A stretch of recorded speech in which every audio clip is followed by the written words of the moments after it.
yeah.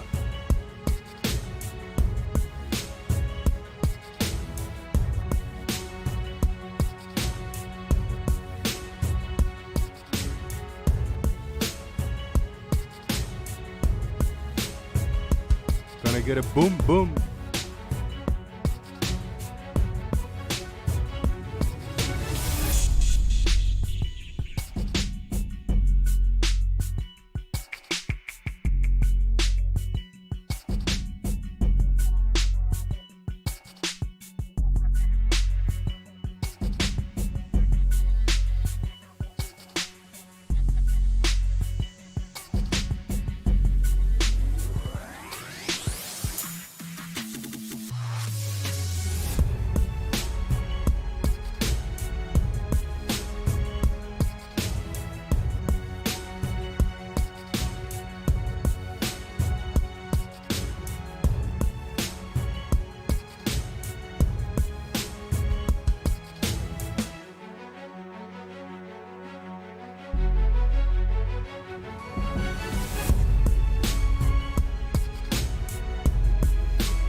Are you ready?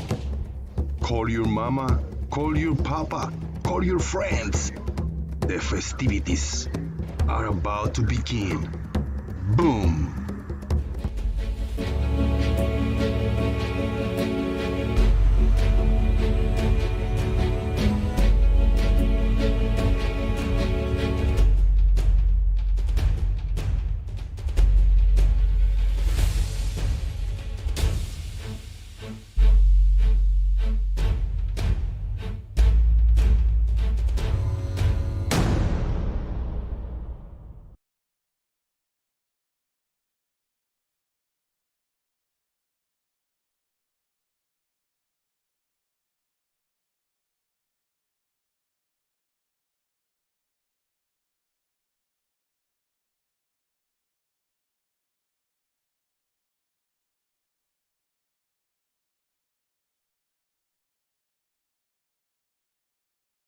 Can I get a what? Oh, hell yeah. It's getting close to just shine. Whew, that blinded me. A quick flash of the sun just blinded me in real time here. I can barely see the chat box. Well, yes, I see that we have, damn, 17 people watching. Very good. And these 17 people, only Fred Bailey, Marcus Dresden, Charlie Welch, Mandeville, Carl Christopherson, and John Mungus, and Peter G are in the house. How dare you? Hey, pop in the YouTube chat box. Say hello, say boom, give me money, hit the thumbs up, and share the show. That's what we're doing around here. That is my expectation that everybody does all of those things in that order. Well, the order must be give me money, say hello, hit the thumbs up, share the show, and troll responsive. I was blinded by science. The Discord server Daily Boom is open for business.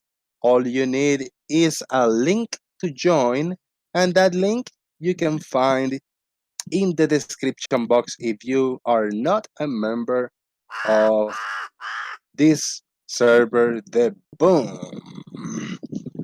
I am throwing a link in the YouTube chat box just in case it's hard for you to find.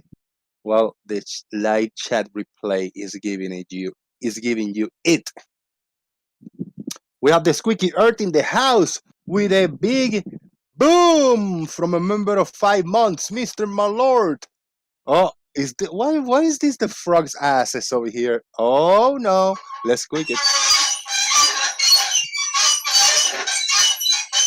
Shout out to the squeaky earth. Frog earth. No, frog earth. They wanted to change it to frog earth, but it is and will always be squeaky earth. Us baby frog is always growing up, he's always trying to be first. What do you think? Should we change it to frog earth? Oh hell no. No. Oh, that's the smart frog is telling me no. Love it. Okay, thank you. Thank you very much, guys. Appreciate it. I see Tiny Captain showed up. Mr. Malor with that free super chat for being a smart, responsible troll. And Amorphic Mind, Earth is Live is also. Yeah. Earth is Live is got the flip flops on. Yes, I see you. John Hansen, a big boom. CGI. I think John Hansen is CGI. I never seen him. I don't even think he's real. Do you think this frog is CGI?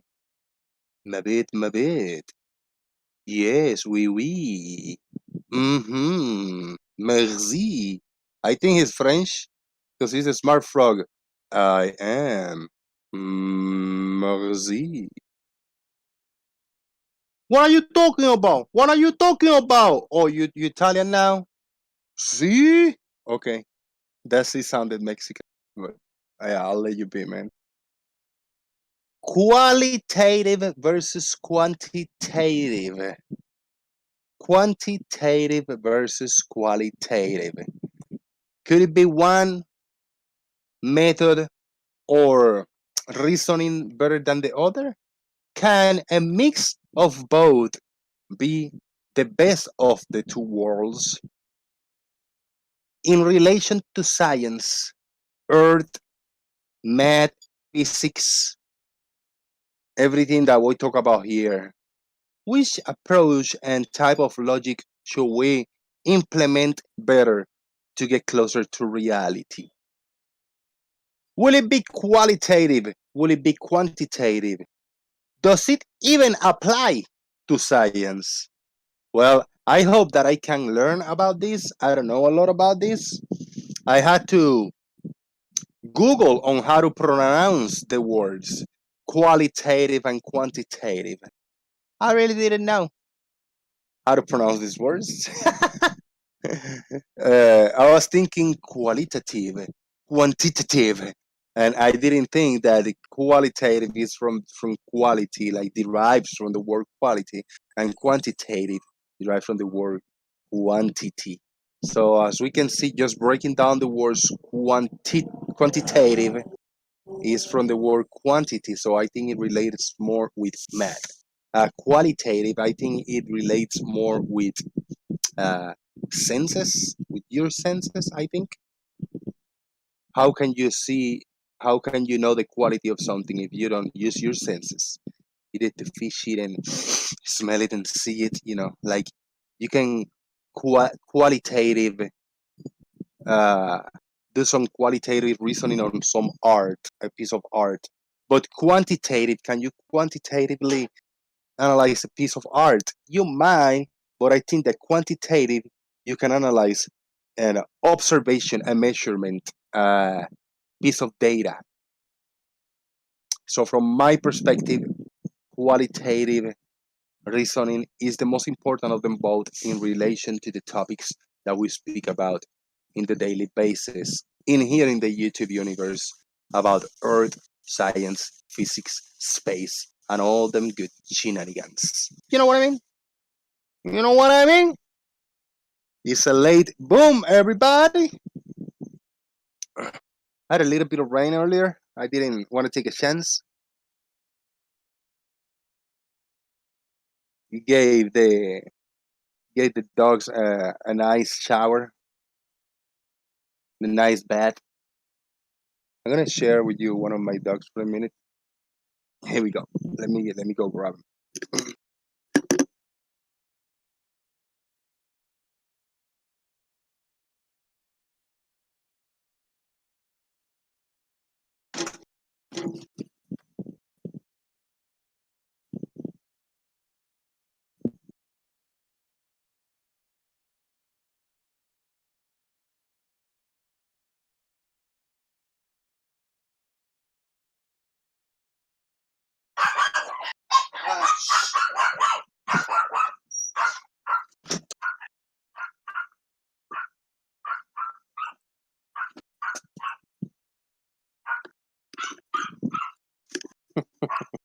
Mm, they went crazy. This is the little one. This is my smallest little dog.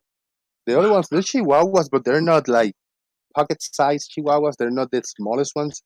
This one was the first one of. I got the older female chihuahua, Tutti Frutti, that I share. I show sometimes the white one. She's the mom of this one. This is the first of hers, the first one that she ever had. And the name is Uno. That's what we named him. She had four. We named them Uno, Dos, Tres, and Cuatro. And we kept Uno. That one. He's cool. He's very skinny, but he is very strong too. Right, Uno? Come here, right here. Let me shoot this. Right, Uno? He's cool. He's a cool pup. Freaking out, like, what are you doing? Like, what are you doing right now? That's all he be asking.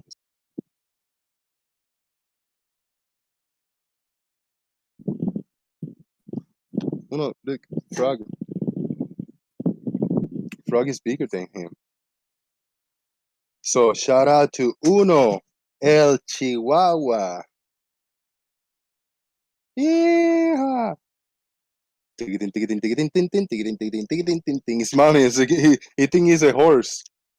Uno, he thinks you're a horse. He thinks you his dad, Uno. He thinks you're the dad, Uno. Hey, dude, yo, talking to you. Hey, I'm talking to you. Don't lick me. Stink.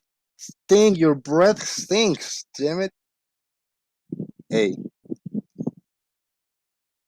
damn, that was right in the nostril. Solid. What up, dude? I just want you to hang out with the peeps on YouTube for a minute here. Got anything to say to them? Got anything to say? You scared, bro? You scared, bro? Huh? So if you guys are not watching the stream and just listening, you must observe qualitatively this specimen that we got here. Qualitatively, if you observe this specimen, what do you guys think? This is like a little mini.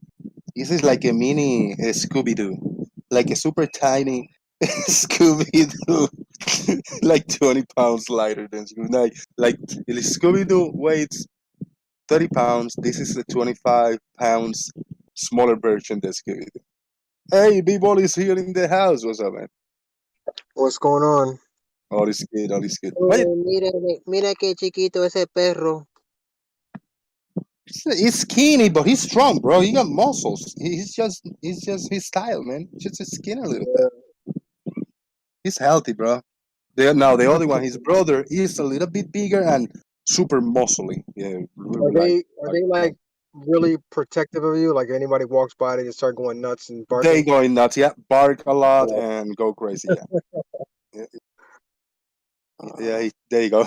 Checking out Yeah, a lady walking by. Like, don't come any closer. Yeah, man. Yeah, I giving all a shower. I gotta cut their nails, clipping. Uh, be all ready to go. All set. You wanna get a girlfriend?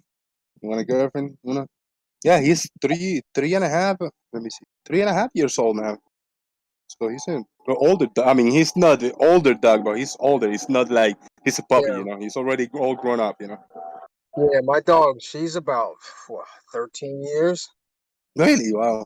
Yeah, yeah. Yeah, She's I got one. My older Chihuahua, he is old. I think he's like 12, 11 or 12. We always lose track. yeah.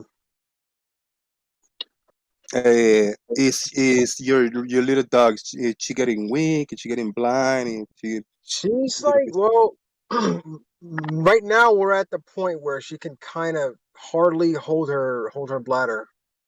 Oh, yeah. You know what I mean? So my wife, every morning we have to wake up and she has to mop the laundry room because she kind of drips her pee all over the place because she can't really hold it. So we got to let her out like multiple times a day. Right. Yeah, Yeah. My sister lost her oldest Chihuahua. He was 13 or 14, somewhere around there. He was a Chihuahua. He was going blind for the past 2 years, and he was saying the bladder issues, peeing all over the place. He couldn't make it outside or whatever, and he just didn't make it any longer. He died of old age. She was destroyed. Me too. I mean, he was part of the family for so long, man. There are. yeah. You couldn't Yeah. tell though because like my dog, she still, like she still has a lot of energy sometimes. Like she'll jump around, jump on people and stuff. But she is old. She's about 13, and Yep. we had an issue last year where she had surgery. That was pretty expensive. They had to remove like some that was like a tumor she had in her stomach. Mm, damn. They had to remove that. But now she has like other like kind of like growths on her like under her skin in a few places. So I mean, at Right. this Right. point, to spend another $2,000-3,000 on a surgery is it's Yeah. just not. You know what I mean?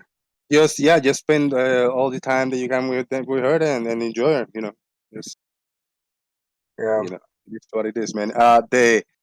Remember a few years ago there was this channel, Chills versus Chills. He did a video of me saying that I was a tranny, and all this shit. That I was a female to male, Yeah. and that I was a satanic. And I ate my dog. There was a segment of the video. He said I ate my dog, and he showed pictures of me and my Chihuahua dog. And I Yeah. went running, and I was laughing like, "Hold on!" I went and grabbed my dog. That's my oldest Chihuahua who's still here with me. So Yeah. how am I gonna eat a dog 3 years ago, but he's still alive? Yeah. I had made a video about that guy. Um. Yeah, Yeah. he's not even. He's just one of those paranoid, crazy ones. Yeah. Chikuso PR1 lost her Chihuahua of 18 years old. Damn, 18. Oh wow. RIP chimoltrufia. Damn. Uno. Let me bring it back on it. All right. You posted like an image of this. Have you gotten any feedback? Maybe talk to the audience 1 second while I put the dog back there. Yeah. So are you showing the image? Oh, okay. Anyway, in the chat, if anybody has access to the Discord server, I posted an image that I had asked Gary about if the horizon is the vanishing point, then all the perspective lines should end up right at the horizon. You hear what I said, Jose? No, I did not, but I am sharing my screen. Let me click on screen share and you'll repeat that. But I gotta step out another 10 seconds. Be back. So if the horizon is the vanishing point, then perspective lines should all meet at the horizon. But when I All put right. perspective lines on this picture, I'm gonna post another one, Jose, for you to Cool, show. cool. Yeah, yep. Give me The a one second. with the lines. Yeah. When I put perspective lines on that picture, well, matter of fact, let me post this one first. This is perspective lines, Yeah, that right? is up right there. Yep. Right. Now, that means that the perspective lines that those runways make should all meet at the horizon. But for some reason, they do not.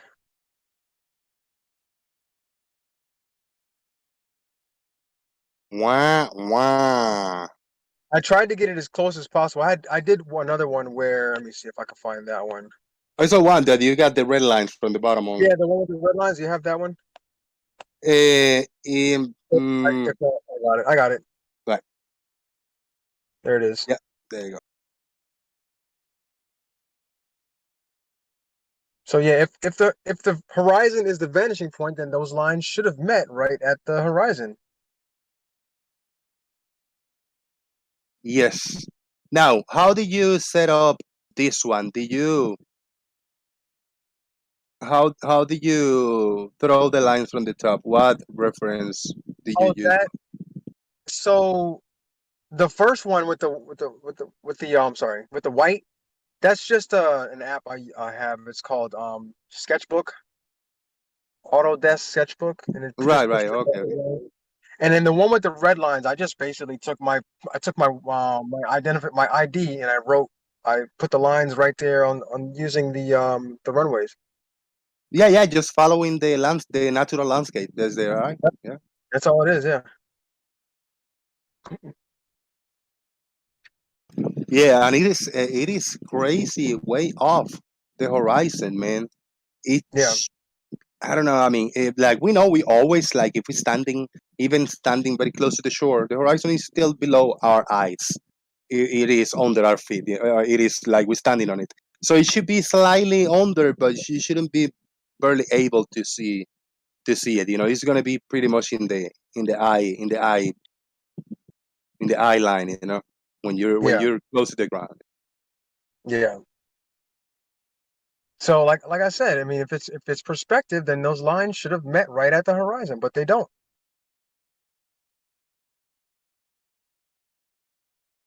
So where is did Brian Leake address this yesterday? Did he ever answer you? Did you get to it yesterday or not? No, I don't think so. I So would really love Gary to address it because I know he loves to say perspective. hmm, It's just simple everyday perspective. yeah, they haven't get into it, and uh, yeah, what we got to say. Well, Gary, do you think address this point head on and point at the screen and say, all right, so these lines mean this and the horizon means this. Do you think he will address this, or will he go in a rant and rampaging about his theories and repeating the same thing he does? What do you think I'm, would I'm happen? I'm pretty sure it'll be the latter. It'll be his little rant, about perspective and smushing And and Riley criterion and yeah. yeah, yep. That'll be what it is. Yeah, I'm pretty sure he would too. I think the only person that would address that could address this head on and detailed, I mean, whether it's right or wrong, would be somebody like Lemon Bird. Would you agree with that? Oh yeah, yeah. But again, he'll just he'll go on his little diatribe of nonsense. I don't think there's a lot of logic with their argument because they got their belief, they got their bias, they got their own little logic inside their brain. But if they try to associate like real life logic into these images, it just doesn't work out for their benefits. Yeah, yeah, it does. It doesn't. I mean, and like I always say, it's really not that difficult to know that the surface we're living on is not flat. I mean, just taking pictures, drawing lines, seeing things obstructed, it's really not that hard. Now, luckily, I've been in a position where I could show these things and I can show them, consistently. Um, and it's like I said, it's not that difficult. If you want to find out whether or not we live on a curved surface, you know, it's not that difficult. Just go out and look. Don't sit in Discord. Don't sit on YouTube and claim things. Go out and actually look. Because I think that's a lot of the flat earthers they get in that role where they think just sitting in a Discord server talking about things and making claims about things that they're debunking stuff when they're clearly not. They're not taking the steps to actually go out and find out for themselves. Like, them finding out for themselves is looking at other pictures that someone else took a few years ago, and that's pretty much where it stands. Like take chemo for instance. He said, "Hey, he proved it years ago." So his standard of proof is several years ago he went and looked at the horizon, and that's it. That's as far as his research has gone. Sounds about right. Yeah, and a lot of them really haven't seen a horizon in a long time. A horizon over water. They Or you look, have yeah, they look at guys, videos. They look at videos from other content creators that from their camp. That's what they do. They listen and look at their content, whether they're honest with what they're doing or not. I mean, the right, data, the quote unquote data that they're collecting and the observations they're doing, whatever interpretation they want to give it. I mean, that's what they look at. Their right. content from their camp, from their bodies. Exactly. And you know that one claim where they say, oh, they can zoom things back in, or things aren't really going over the horizon. Normally, when you see that, right, they'll zoom in on a boat that isn't over the horizon, and then they'll zoom out, and that boat will disappear. Normal, and why do you think that is, Jose? Sorry, ask me again. When you see those videos, like I've seen one from David Weiss, I see some other videos from flat earthers where they say, "Oh, you see, you don't when you're zoomed out, you don't see the boat, but then when you zoom in, you can see it, and then you zoom out and it's gone." You ever see those videos? Yes, I've seen many of those. That's what Well, they the claim. only That's reason, what, yeah. and the reason why that happens is because you're looking at like a low quality video where you're not going to get all the information from that boat because it's a low quality video. Now, when I go out to the ocean and I look at the horizon, I can see very small, like I can see whether or not there's a boat there and whether or not it's obstructed. You can Then I see the pull out my objects. Yeah. camera. Yeah, then I pull out my camera and zoom in. Oh, yeah, there it is. You only see the mast of the boat. And but on the video, if you zoom in and zoom out, it's going to disappear because for one, it's such a small image or a small object that the pixels are not going to really pick it up on the Yeah. camera.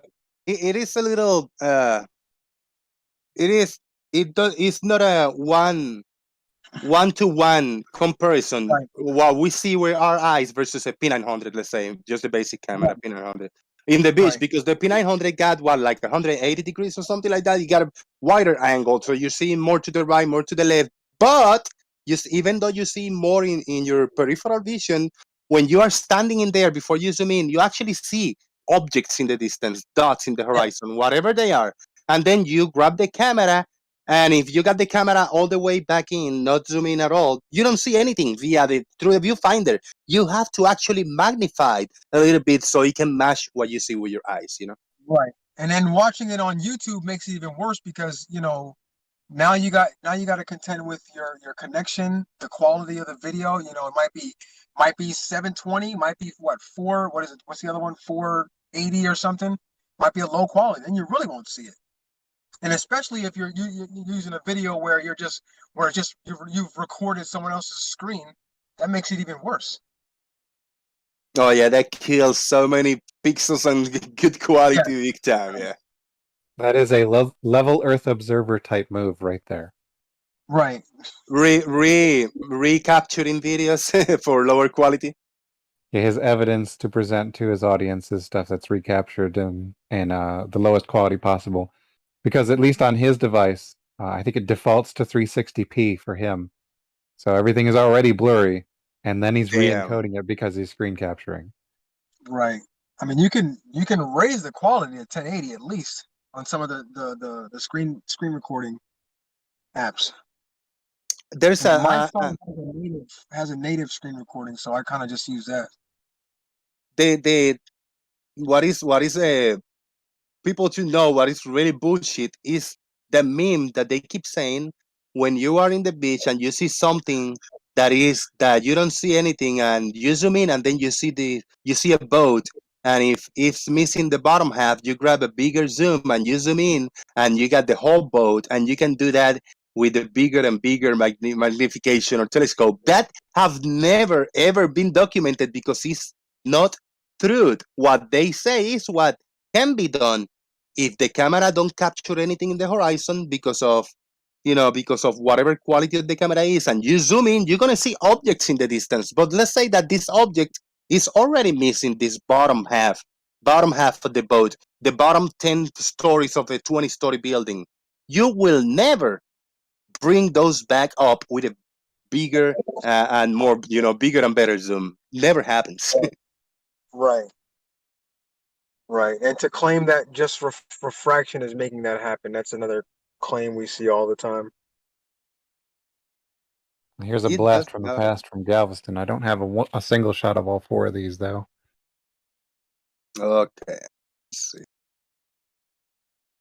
Is it the same with I'll take a screenshot. It's not going to be the bird quality or release quality, but it's already not quality. Yeah. All right. See, there you go. Now we're seeing one image right here.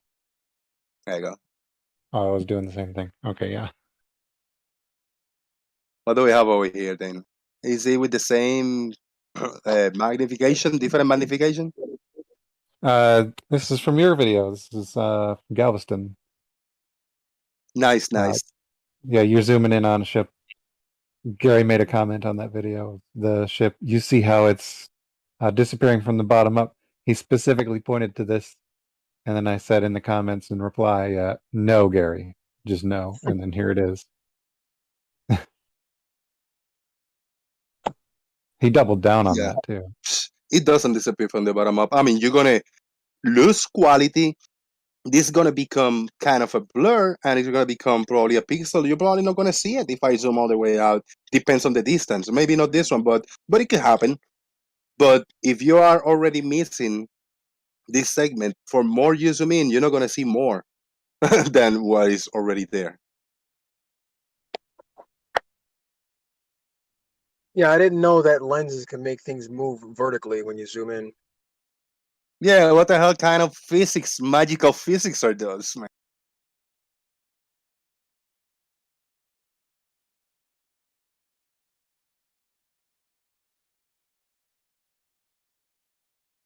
Does it issue doofies when they make these claims? And they actually they go at it. They have a lot of these flat earthers are meme earthers because they slightly change the meme, but they intend to say the same. When you have a boat disappear from the bottom of in the distance, you bring a bigger zoom in camera or telescope, and you're gonna see it all. They repeat that over and over. Yeah, one of the people that used to be here is not here anymore. Um, he actually presented a video of basically this, where the ship is being zoomed in on, but he made the claim that it was disappearing bottom first too, and he doesn't come around anymore. He made a couple of mistakes here anyway. He's king of asking for things that he's already seen. You may know who I'm talking about. Oh yeah. I bet Kimo, right? Fucking No, not in this one of case. no, not in this. Yeah, so many. There's so many of them. 90% of the flat earthers are just asking for the same thing over and over. How about you actually go out and try it? Yeah. Oh yeah, they'll ask for some. Oh, this is for different flat earthers, but in this particular case, they'll ask for things that they didn't Google. Clearly, they didn't Google. I said, "There's no real pictures of satellites when you search for pictures of satellites," and then I just throw them a page full of those images that are not animations or cartoons or whatever. And Remember, like they just didn't take the second it took for me to go Google it. remember, they all have to be fake, though. They all have to be fake. Well, that's not Yeah. even it, man, because they Yeah, you gotta love those. Got So someone else asked me this morning when they were making the claim that that different types of refractive phenomenon, like what is it called, miraging and stuff, that there is no prediction, or we can't predict what a mirage would look like depending on the information or the data given. And it took me about 5 minutes to just, well, not even 5 minutes. I just went to Walter Bislin's website, and right there on Walter Bislin's website, there's a model where you can, it has different sliders, and where you can add different temperatures and all that stuff, and it'll show you a prediction of what it should look like. right. Mick West had one up before Walter Bislin, I believe, but I think Walter Bislin's is easier to use. But in either case, yeah, it's been there for a while. Hey, Earth is alive. Thank you for hooking me up on PayPal, brother. Appreciate it. Oh, no problem. No problem. Big time, brother. Yeah, I just realized that you gave me a 20, man. That's really good. Okay. No problem, man. Gotti is here. Gotti, if you want to jump in, it's an afternoon. You should be off work. Talk to us, man. I don't know why you don't talk to us anymore. I'll jump in a few minutes. I got a few things to do. Cool. We'll be here. Okay.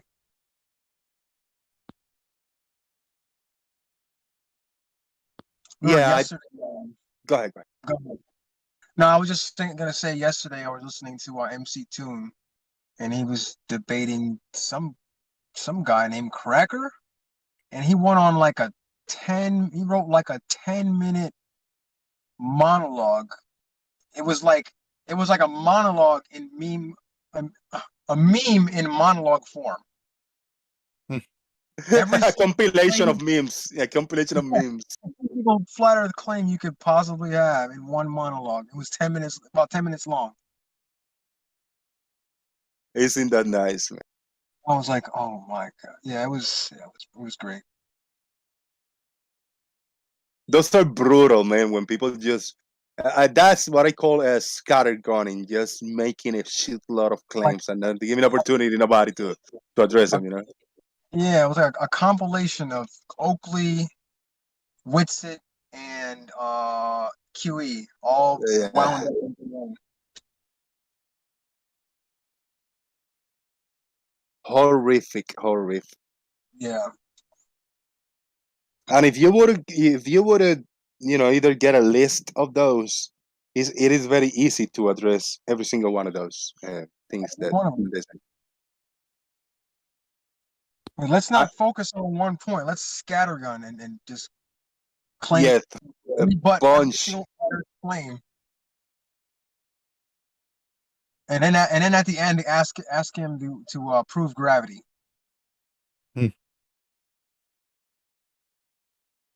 That's the closing. Yeah, so you wouldn't have a chance to address any of the 25 points previous because you are asked a question at the end. An extra point, prove gravity now, after I tell you a shitload of things, I love it.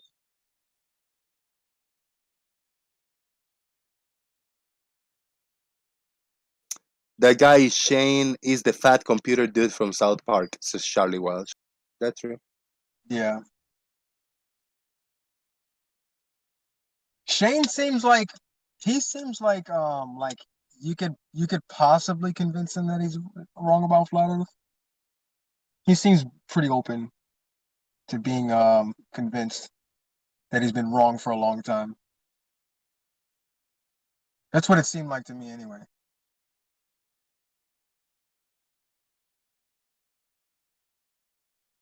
Yeah, I got a few of the oldest, a few of the oldest things over here that I never, let me see. I'm gonna open a few images like this. This is a good meme. This is a globe meme right here. Look at that. Why should you see? What should you see on a planet with a radius of 3950 miles? What you should see, and what the flat earthers think you should see. This is a beautiful example, simple and to the Yeah. point. Yeah. Yeah, because this was already a flat Earth meme getting passed around. Because the bottom usually says when the flat Earthers pass it around, what you believe, which is false. Yeah. And then what you see would be on the top. Yep. That's crazy. Let's see if I can. We can go over some memes here. Yeah. Set it up. Set it up. So here's another one that someone made with Professor Dave that people have DM'd me.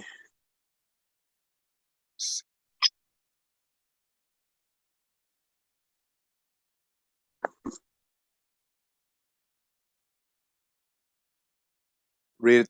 You want to read it? So he says, you don't understand that the curvature of the Earth is not detectable at the surface of the Earth.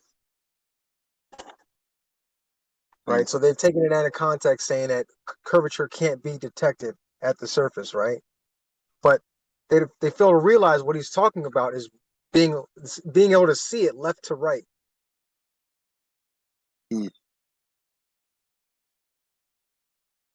So that's just a classic misrepresentation. Hey, Bacon, right? Earth is Life. Yes. Well, Bacon put together a nifty little tool. I took one of my photos, got the specifics of the lens that I used to capture it, put it in there, and, well, fancy. Comes up with what kind of curvature I should have seen, and it matches. Oh, man. Send me that. Yeah, I'm trying to remember what URL he had for it. I'll have to go back and search for it. Because I used to a while ago I used to take my drone out and I would take it up to a pretty high altitude and then take pictures of the horizon. I haven't been able to do that in a long time, but I'd like to try that and compare those to compare this model to those pictures.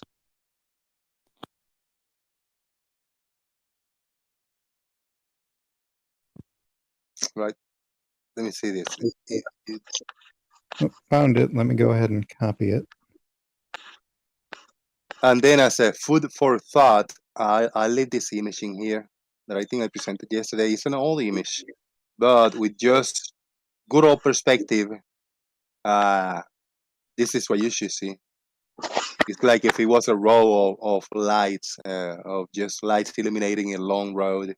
This is what you should see. And not this. This is what we see in reality. You're making a lot of background noise there, people. Is that me? Sorry. Yeah. Hold on.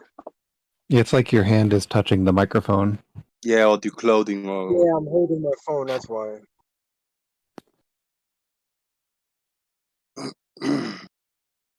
I'm probably guilty of it too, but I don't think you can hear mine as much. Nah, not too bad. Nah, not bad at all.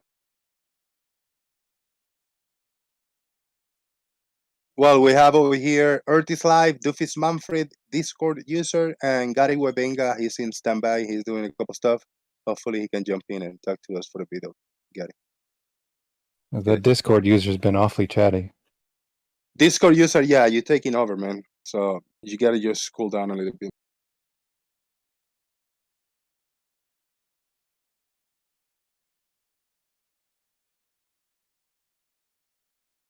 I'm getting a lot of feedback every single day. People tell me like, dude, who is that guy that just don't stop talking and just talk over everybody, interrupts everybody? I say, he's Discord user. I mean, who else? Of course he is him. Yeah, I guess I'm gonna have to download it on my PC because it doesn't do anything in mobile. What the URL I posted for you? Yeah. Oh wait, Worked for never me. mind. I mean, I had to zoom in order to hit the buttons at the bottom of the app. Yep, that's what I did. Yeah, the screenshot I took is me doing it on mobile.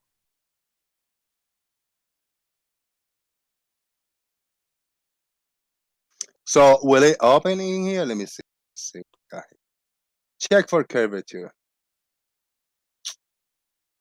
I gotta upload an image of mine, eh?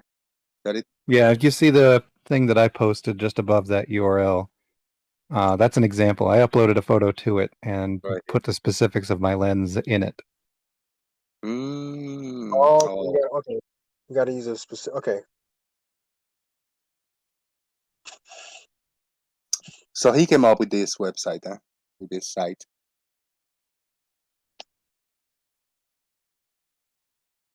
It's good. Well, why the ballers doing so much?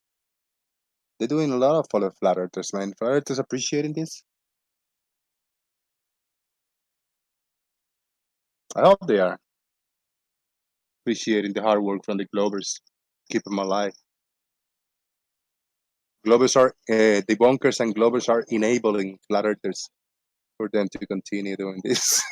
So I feel like that for some reason, man. Just walk away and let them continue to spread nonsense.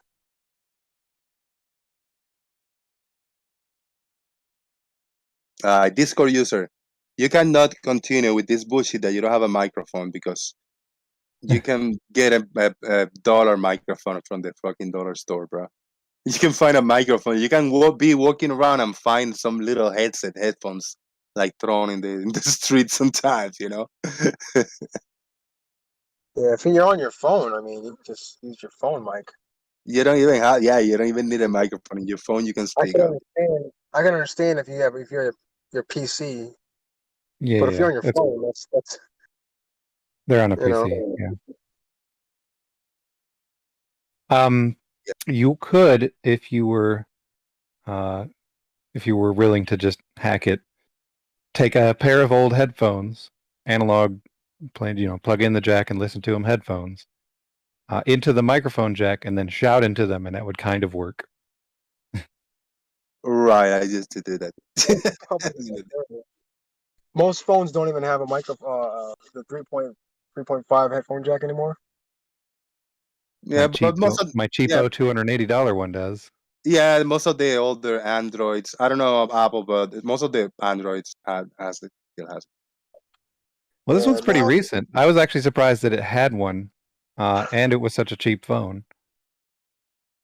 I haven't used it. I haven't used it at all, because I got a Bluetooth little headphones. I got, which is what I use them. Hey Doofus, were you in Gems? I mean not Gems. Were you in uh Earth Awakenings earlier, hearing Wits to talk about Cavendish?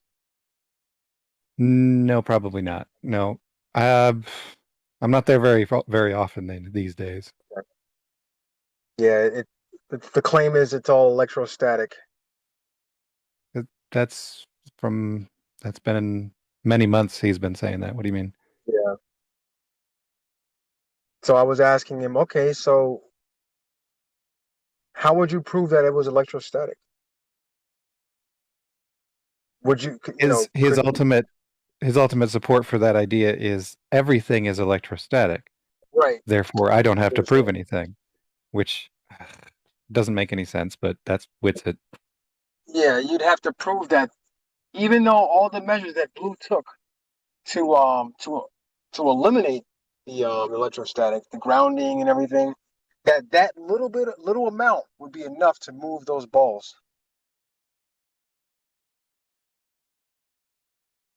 Yeah. Also ignoring the fact that it's all electrically at the same potential. And I said, dude, just build one yourself. I don't have to. That's not my claim. Okay, well, just then you can't sit in here and talk about shit and make claims. I just Go got ahead, a I got a quick reason for Pronon 1990 not gonna be able to join the show today. He's busy. This is what he's doing right now. This is him, real video footage of he Really? being busy cooking. Shout out Boy, to he's throwing Pronon. down. Man. That's nice. Throwing Yeah, down. yeah, he cooking for the family today. Look at that. He's on it. That's how you cook right there. Yep. All in, man, all in.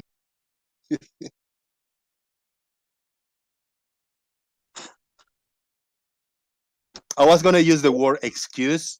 This is the pronouns excuse, but I think reason is more reasonable in this case. Oh yeah.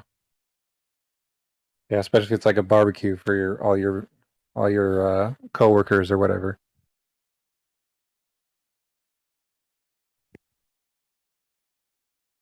In the zone. Mm-hmm. I told you, I found an Arwin a few days ago.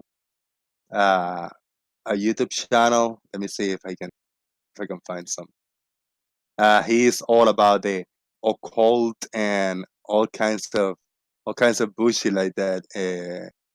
Fucking hilarious. I mean, I just start listening to him. Dude, he's so much word salad, like so much. He is like a better looking version of Arwin, like a more of a human normal version of Arwin. I'm still sharing my screen. This is it. Universal Mastery. Welcome back to my public YouTube channel. Now, if you're new, let me give you Okay, let me put a little big bit of, alchemical changes, because the reality is this is not him. much different, is really not much different than when you're exercising your physical body. Think of it like this. For anyone that knows about Huh? He looks like right the hand. death, rebirth, ego Like death, right the hand rebirth, shape of ego you. death, rebirth, Yeah, on and off this until guy, you finally become aware he of just the talked primal. so much So there are bullshit, so levels much to it. And trash. once again, it's not one shoe fits all in this case. But the main point that I'm trying to make He here, go blabbing and blabbing, but he never like say anything with substance. It's all if metaphysical and spiritual and shit like very that. big alchemical changes to your physical body and your energy field. You can feel stiffness Energy oftentimes on your fields. spine, because if you're Well, not yet subscribed, then you're making a huge mistake. That I perform a ritual to There completely you go. He does transform the rituals and energetic shit. structure, the energy bodies of the participants of the top tier service to be what I call more so universe B dominant. There you go. He got a tier. He got Patreon. He sell spell emojis. So if for only $55, you can buy a pack of 3 spell emojis that you can use in the chat box. You know, it's bullshit like that. The dude is hilarious, if and he's I think getting paid doing this, I'm in the wrong business. I know. Uh, shout out to that dude. You know. You're a Well, at least wizard, Harry. he's got a picture of the globe in the background.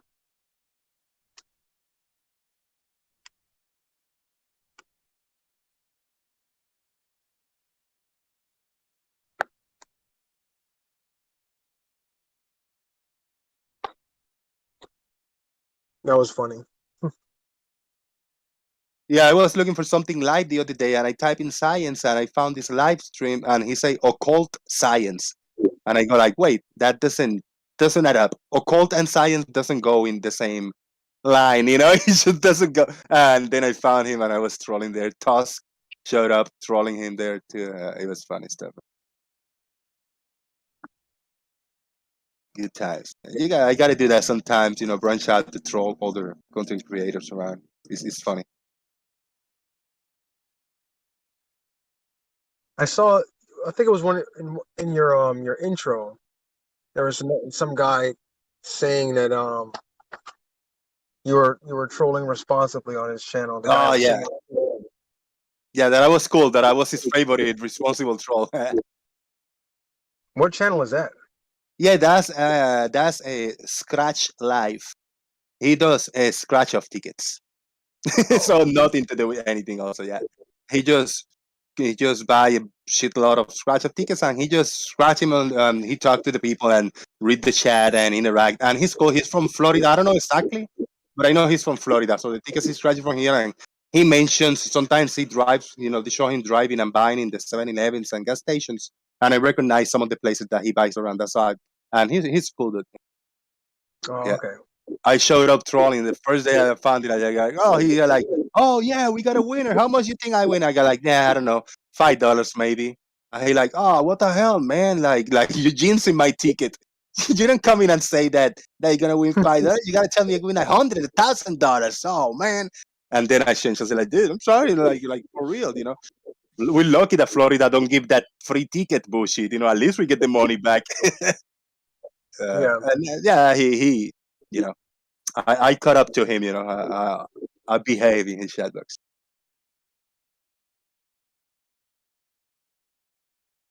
I don't. I think I might have bought maybe one or let's say two scratch offs in my entire life.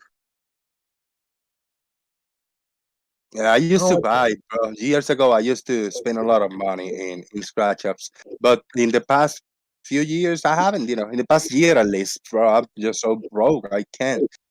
Maybe a few months ago, I spent like $40. I bought a few tickets that, yeah, I didn't, you know, I didn't win anything. I think I won like out of 10 or $20, you know. yeah. I was lucky once. I was Never been lucky a a few times. Yeah, and I used to play the lottery, the actual lottery, every once in a while, Mega Millions and stuff like that. But I never won anything. But then in scratch ups, I won a little bit, and I said like, yeah, I'm not gonna be a millionaire. I'm not gonna win millions. But maybe if I buy me a big ticket, might win me a few $1,000s, 100,000, I don't know, $1 million. It could be one because I seen people winning them, you know. And on a $5 ticket, my biggest win was $5,000 on a $5 ticket. That's huge. And within a month of that, I won $2,000 on a $2 ticket. So that's Wow. crazy, you know. That's good times. That was right there. Yeah, But I that guess was we just all. a yeah. Yeah, No, I just said we all get lucky sometimes. I guess. yeah. That was a quick little Some people more chapter. than others. Yeah, quick little chapter. And every once in a while, you know, when I used to play by that time, within 2 or 3 years window that I played a lot, that was maybe way before this flat earth bullshit. I used to play a lot, and I was getting lucky sometimes, you know, few $100s here, few $100s there, but I was kind of going even. The same thing I spent, the same thing I won. You know, if I spend $100 in tickets, won nothing, and then I play me another ticket, I win $200. Fucking yeah! But then I spent $100, win nothing, pay another 40, 50, $60, and I won 20, 30, $40.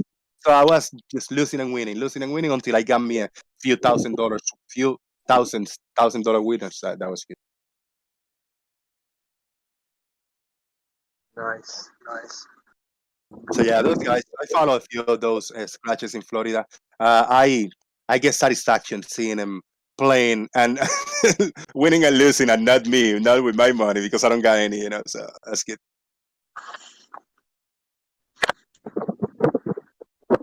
Jose, have you ever seen an aircraft carrier in real life? I don't think so. Let me think. Maybe in Puerto Rico when I used to live there, because I used to go to the bases with my uncle to buy beers and cigars for him and stuff. And it was very near a military base, and I saw a lot of big aircraft, but I didn't know better, so I might have seen it. I just don't recall. Okay, yeah, I for the first time I seen it like an like the ones where the airplanes take off from the aircraft carrier. Yeah, yeah. Yeah, there's one parked in Pearl Harbor right now, and I'm kind of parked near it, and I've never seen one. And they're fucking huge, man. They are huge. I've never seen one, so it's just like it's crazy. What I saw a lot was big vessels, sea from the sea. I mean, you got those container ships to carry in Galveston. When I used to live in Texas for 2 months, there was a lot of traffic in the sea, big ass cruise ships and carriers and stuff. And I know there were some military ones. I don't know which ones, but they were fucking huge, man. Yeah, yeah. I don't know. I just thought that was cool because I had never seen one. Oh, did you watch any fireworks? Like fireworks shows or anything? Nah, not really. Over here, just in my neighborhood, looking around, I saw there were a few good from the neighbors, but not like the big ones over here in Florida. They do a big one over here in Clearwater Beach, but Yeah. I couldn't see it from where I am, and I didn't go there this year. Okay. So when I was younger, I lived in you know what? Give me a second. I gotta make a phone call.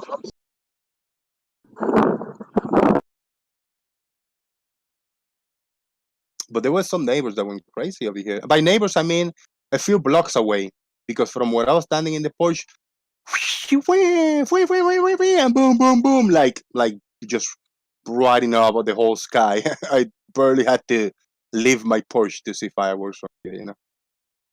Like they spend hundreds, probably thousands of dollars in fireworks, to do their own little shows around here. You got any like that? Do you go crazy with fireworks, doofies, or not? Not really. We didn't really purchase our own this year.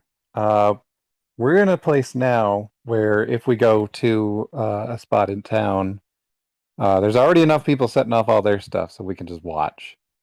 So we just got me and the kids, we got some fast food, went to a parking spot, and just sat next to the car and watched it all go off all around us. Yeah, fine. that's it. Yeah, sorry about that. I had to make a phone call real quick. So, yeah, when I was younger, I used to go to our high school, the stadium in our high school, and they would have fireworks, and they would last for I don't know half an hour. Really good, really like so good where you can feel the blast like on your chest. These fireworks were so good. I went to the Yeah, fireworks here in Pearl Harbor. You'd think that they were really good. They lasted about 8 minutes. And they didn't even damn. have a finale. I was Yeah, like, really? You'd think the military would be able to, put on a good show.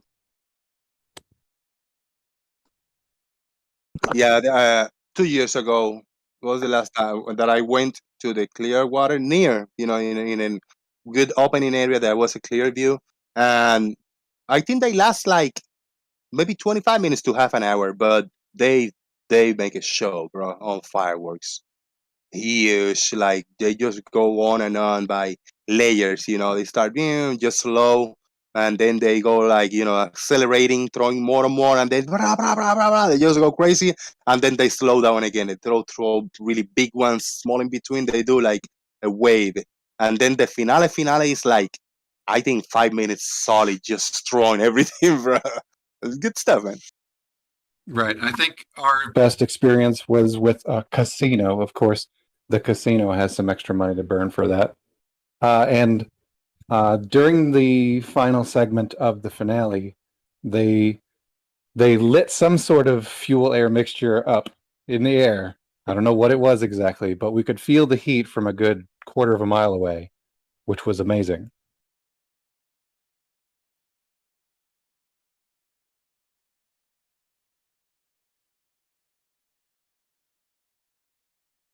Yeah, man. I gotta step out for 2 minutes. I gotta take a leak. I'll be back shortly. The floor is all yours, guys. Komar is here. Komar, Doofus, Earth is Live, and Gary, and Discord user. Boom. I'll be back.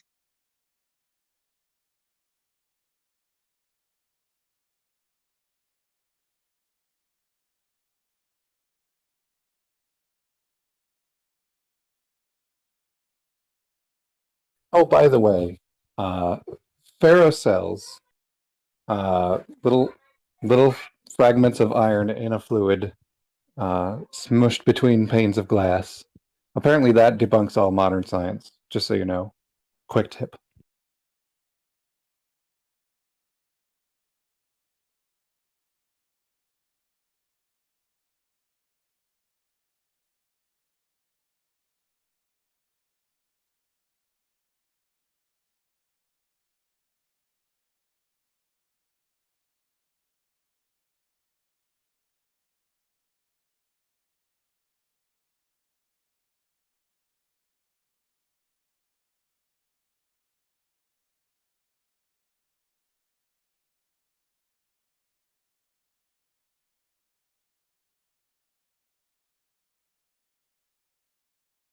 Easy, guys. It's not that everybody talk at the same time when I had to leave. I'd have more to talk about, but I'm thinking about how I'm going to make this food.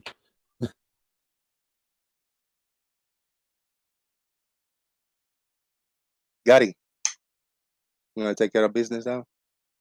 Over here. I am calling out Gary Waibenga.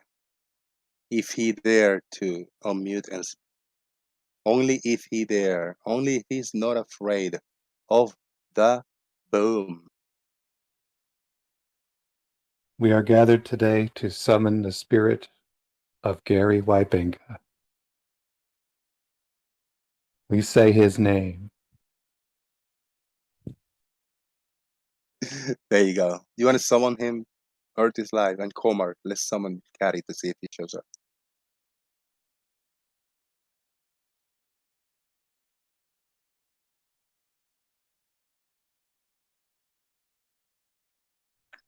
Yeah, I'll be back in a second.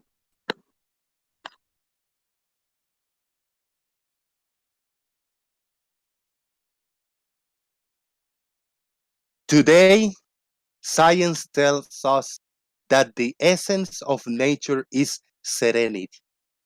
Health is the nature of will and of us. To engage with the journey is to become one with it. Hmm? Hmm? You want some more? Well, soon there will be a condensing of growth, the likes of which the world has never seen. It is time to take inspiration to the next level. This quest never ends. The dreamscape is approaching a tipping point. It is in refining that we are guided. The future will be an endless deepening of conscious living. Who are we? Where on the great quest will we be awakened? We are at the crossroad of karma and discontinuity. Throughout history, humans has been interacting with the dream time via frequencies. Tell me if that doesn't make sense. It doesn't make sense. I thought you say this. I thought you say that. I'm gonna just summarize it in one sentence for you. Consciousness consists of bioelectric of quantum energy. Quantum means a condensing of the archetypal. To go along the mission is to become one with it. Oh, How about that? archetypal. Archetypal.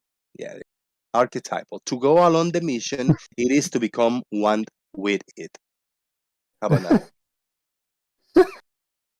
I like how they tried to redefine the word quantum in the middle of all that. Let's change the definitions of words because reasons.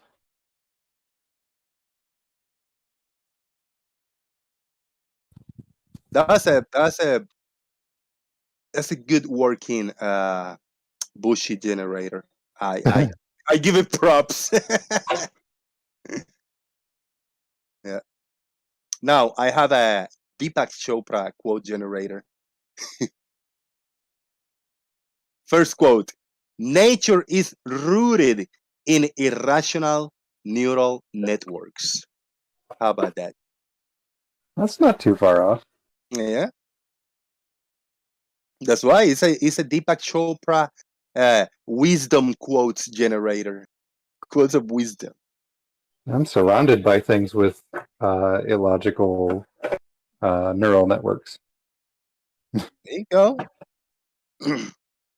Let's see. Oh, irrational. That's what it was. Right.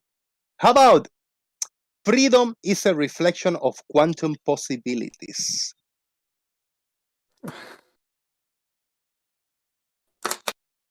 I think that's more subjective.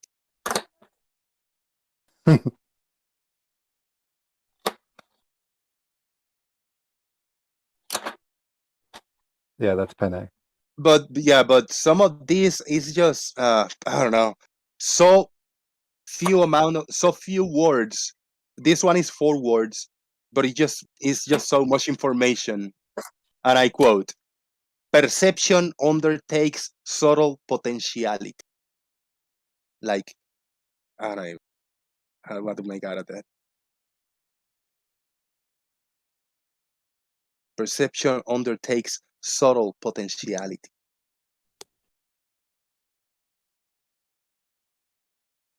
Are we trying to summon Lemon now? Yes, lemon bird, lemon bird, lemon bird. Lemon bird, do you agree with me that the cosmos is the foundation of formless opportunities? How about that one? You gotta have a thought on that one, Doofus. The cosmos is the foundation of formless opportunities. Well, if we start getting into quantum field theory, I think we might actually find some relevance there.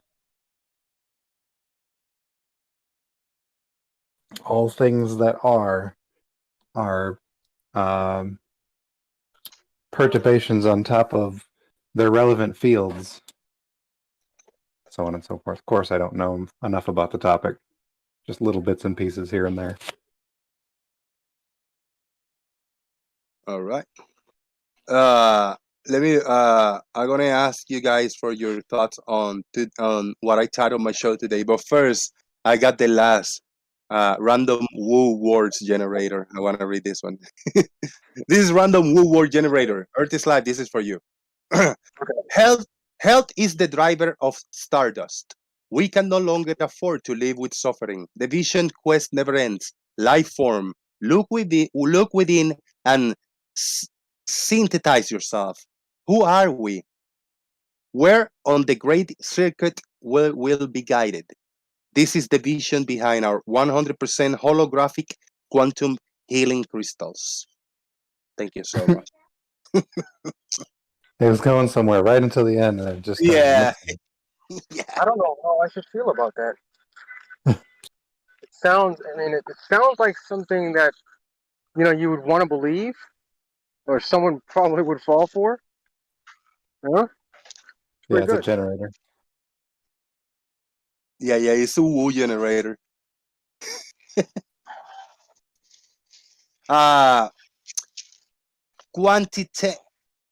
Qualitative versus quantitative.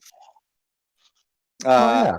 Title today. Qualitative is about quality. Quantitative is about quantity. Now, for what I read in just one website, I think I lean more to the quantitative when talking about science and the physical and the natural world.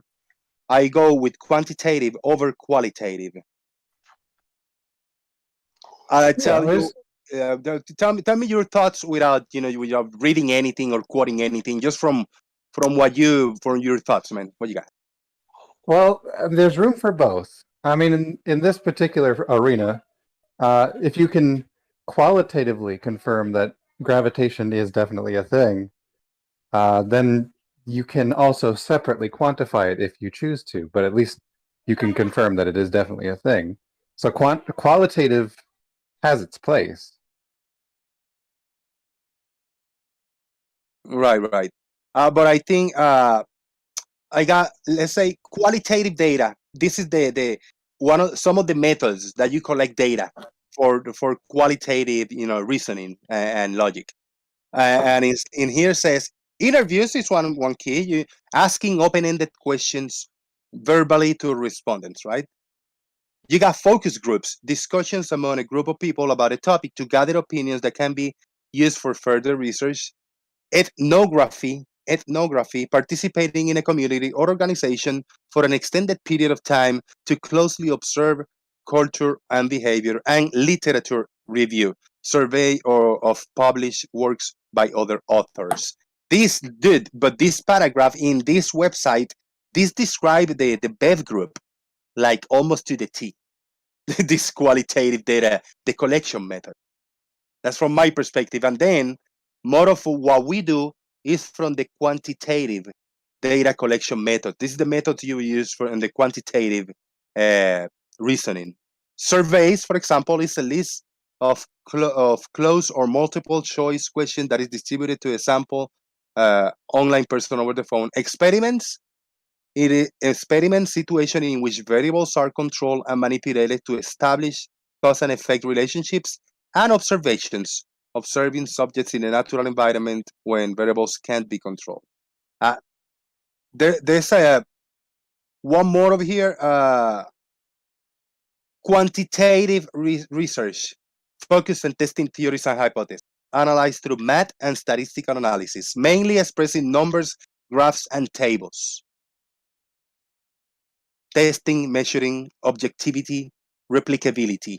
And then if you see on the qualitative, focus in ideas, formulating theories and hypotheses, analyzing, categorizing, and interpreting, mainly expressed with words.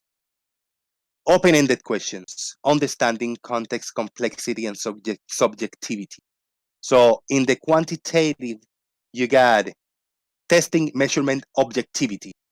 In the qualitative, you got context, complexity, and subjectivity.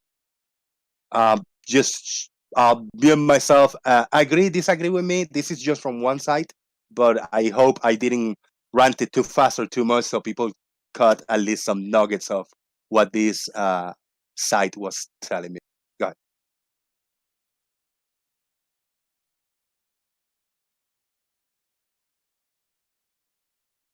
Qualitative, subjective, quantitative, objective, true or false, or it depends. It depends.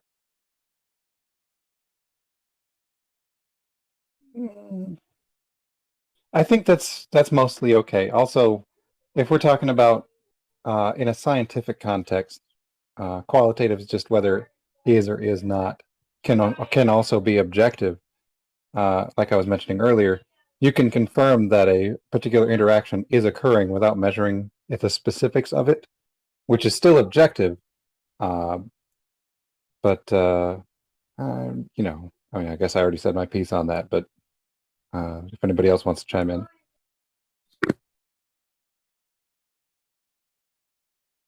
Earth is life. You heard of those terms before? Do you know how to even approach them?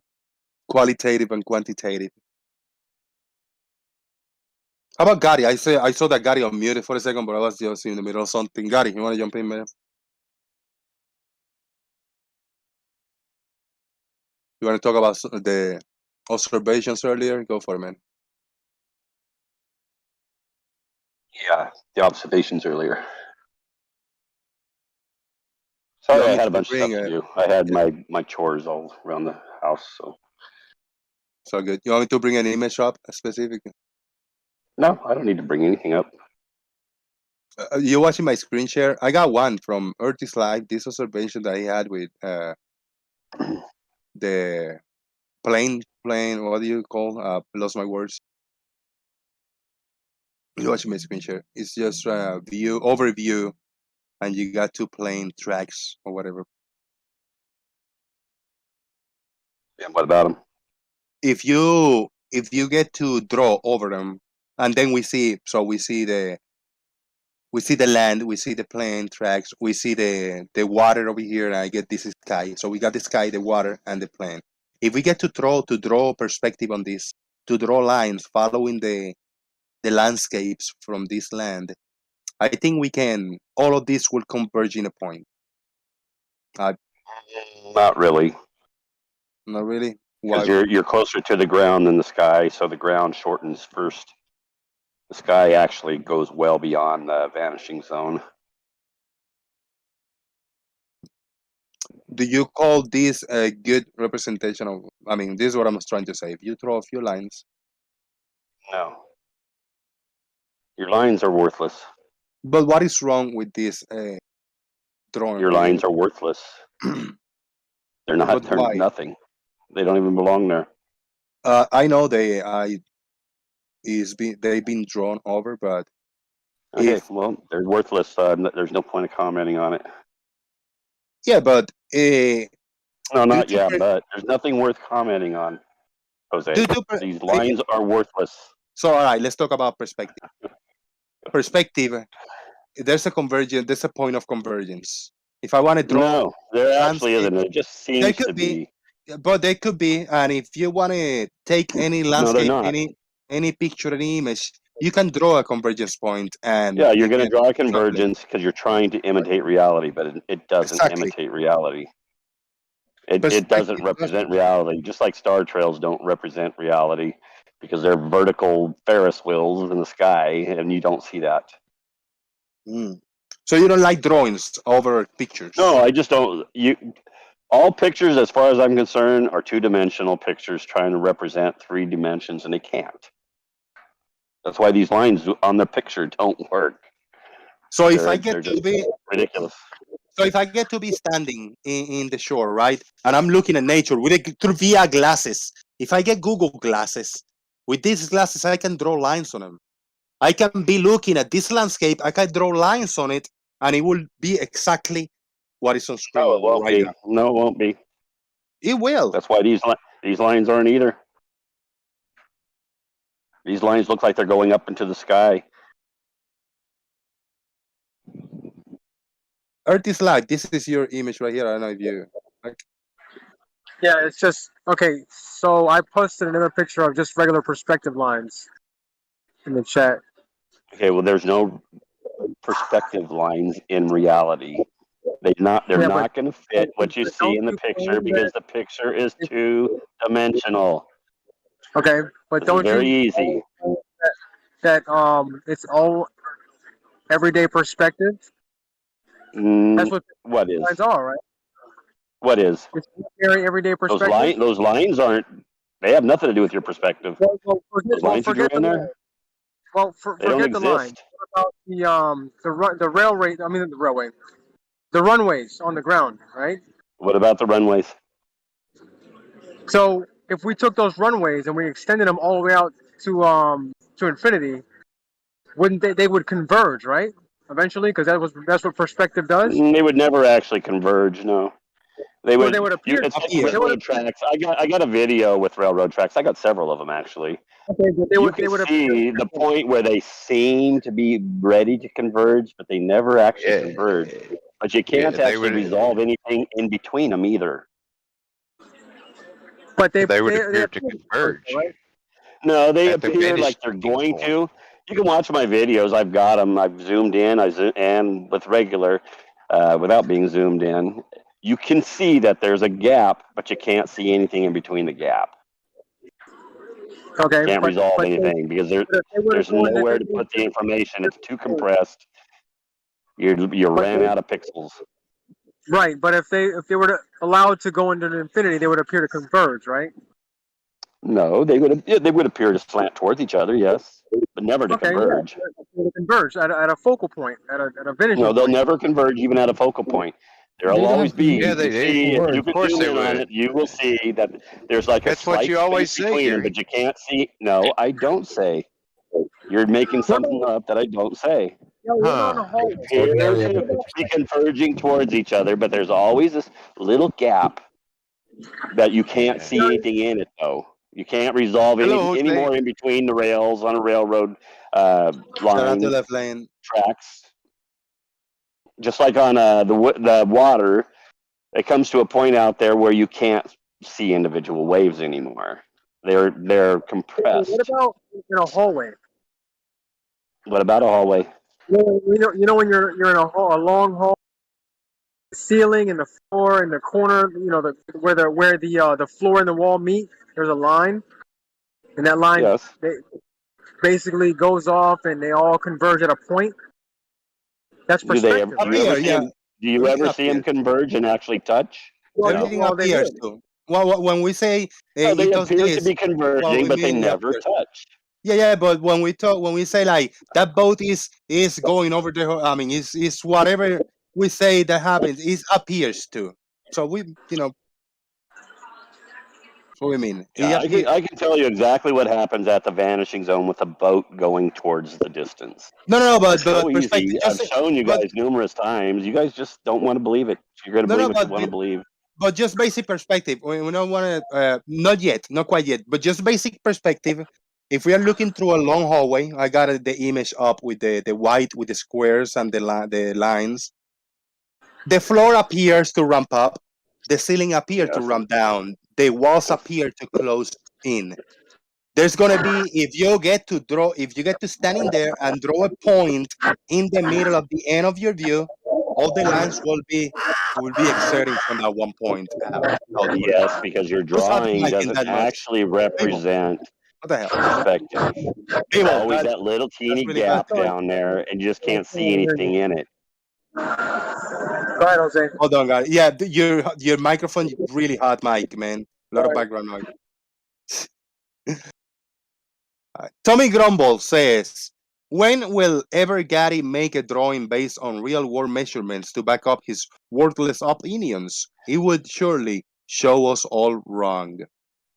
But you're telling Will us that drawings Tommy is not get good. off his lazy ass and get a job like other people instead of saying he's too tired?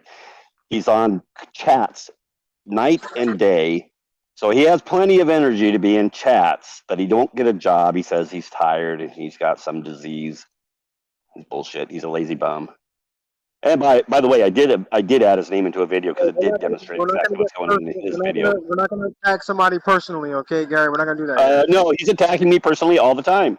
If he No, wants it's to attack always- me personally, I will attack him back, and you're not the ruler Well, here. let's You just know, move past it. Tommy Yeah, wants let's yeah. move past Tommy that. wants to Yeah, think he's a prominent baller, and he spends hours and hours and hours online, but he can't work. I don't care. It's I don't okay. care. I do. Just He's a give the minute. parasite. Just give Get back Gary to the the He minute. wants to Yeah. read his chats. Whenever he reads Hold one, on, I'm going to Gary. respond with the same Yeah. thing.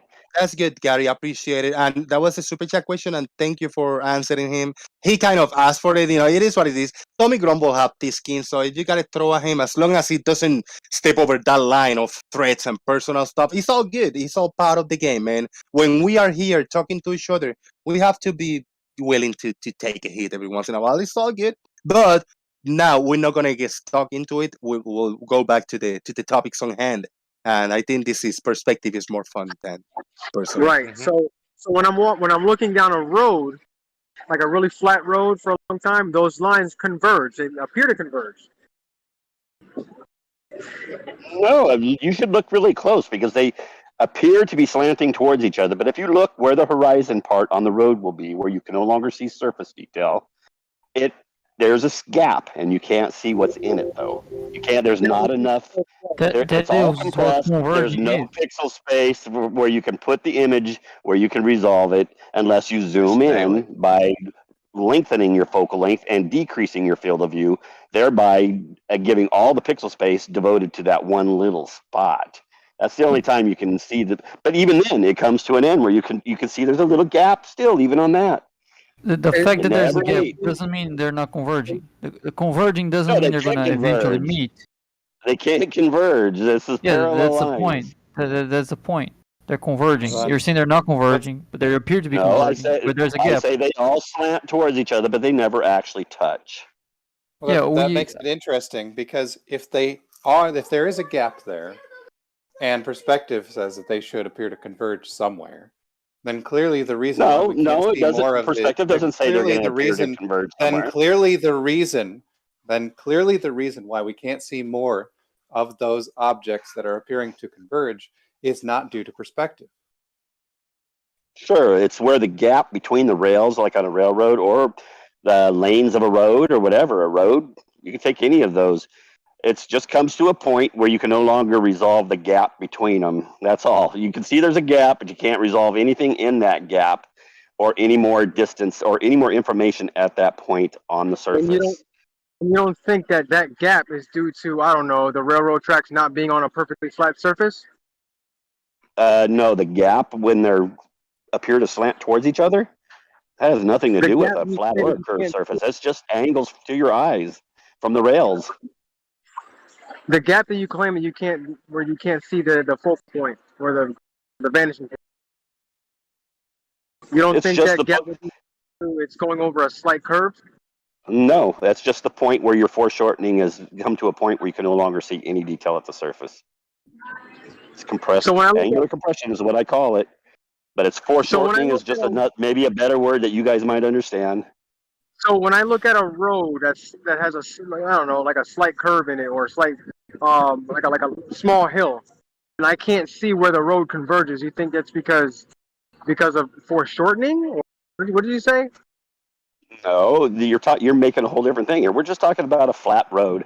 A flat Yeah. road or the ocean, whatever you want to take it, you're going to have a point where the foreshortening effect just lets you see no more information at the surface, and it just appears as a line across your field of view. Yeah, but that convergence point in the image that I posted, where the runways are going off into the distance, and I just added lines next to the No, runways. your That runways didn't go off in the convergence is distance. You off added the earth. lines that appear to go vertically because you're a 2D image here.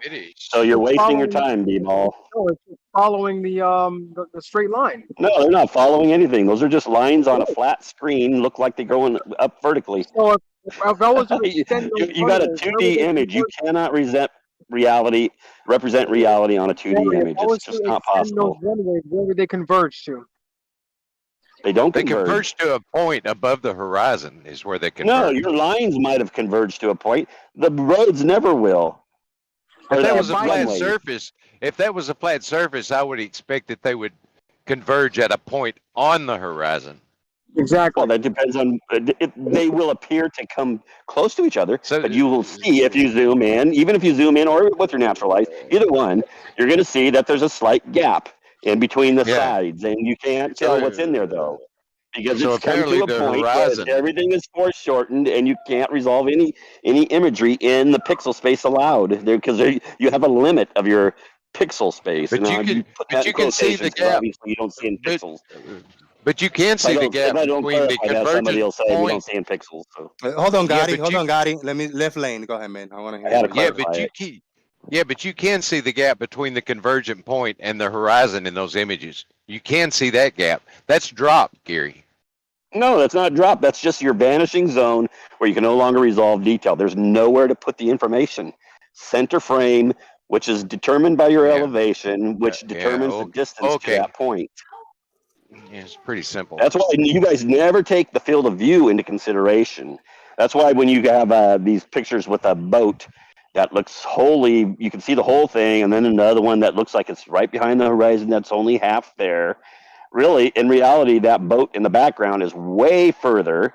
And if you just simply go up in elevation, that boat will not be down behind the front boat. It'll actually be up in your frame, and the front boat would go down in your frame, and you would see the horizon beyond the back boat. So it's Yeah, like I you don't think got anybody. field of view limitations. It's compressed limitations of your field of view, compressed But angles Gary, you just described or compressed why perspective. the vanishing zone is not caused by perspective. You also described why Perspective is when gaining optical. altitude, Everything is optical that you see. described why when gaining altitude you can see farther, which is strange. So it's obviously not a limitation due to distance, since objects that are No, farther it away isn't. from you, you No, can that clearly I see. agree. It's not a limitation due to distance. It's a limitation due to field of view. Your Right. field What of is view is field of view completely if not different if you related go to up in perspective? elevation. It changes everything.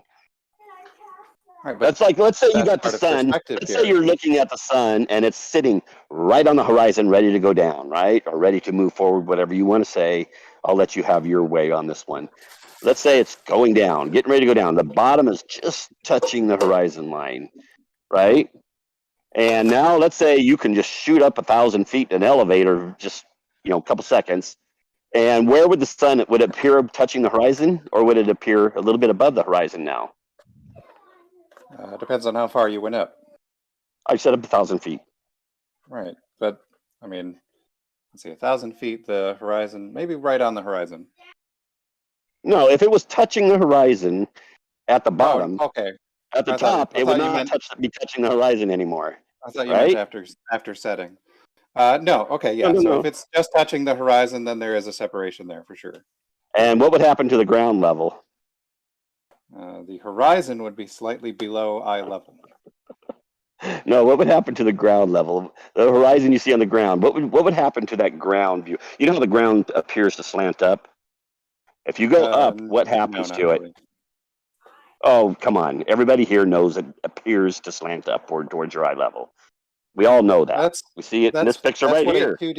Well, that's what a 2D thinker says. See, unfortunately, no, that's what you see with your eyes. Below eye level. You actually see that with your eyeballs. Thank you again. Thank you a third time. You're welcome. What is actually occurring is everything below your eye level, you are looking down to see it. It's not ramping up, Gary. No, it's not physically, no. But it does appear optically to slant up, just like we see in the picture that's on the screen right now, right?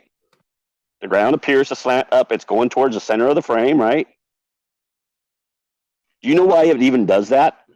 I bet you don't. Yeah, but the perspective I've written the 3D renderer. I do actually. Okay, well, tell us, everybody. If you did this, then you should be able to explain it in about 3 sentences. Why does the ground appear to slant up towards the center frame? No, do it right now.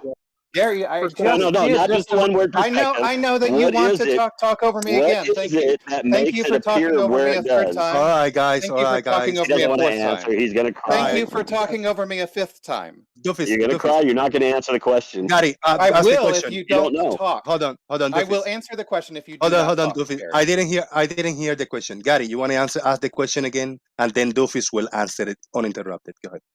Okay, you see the horizon in this picture you have on the screen, right?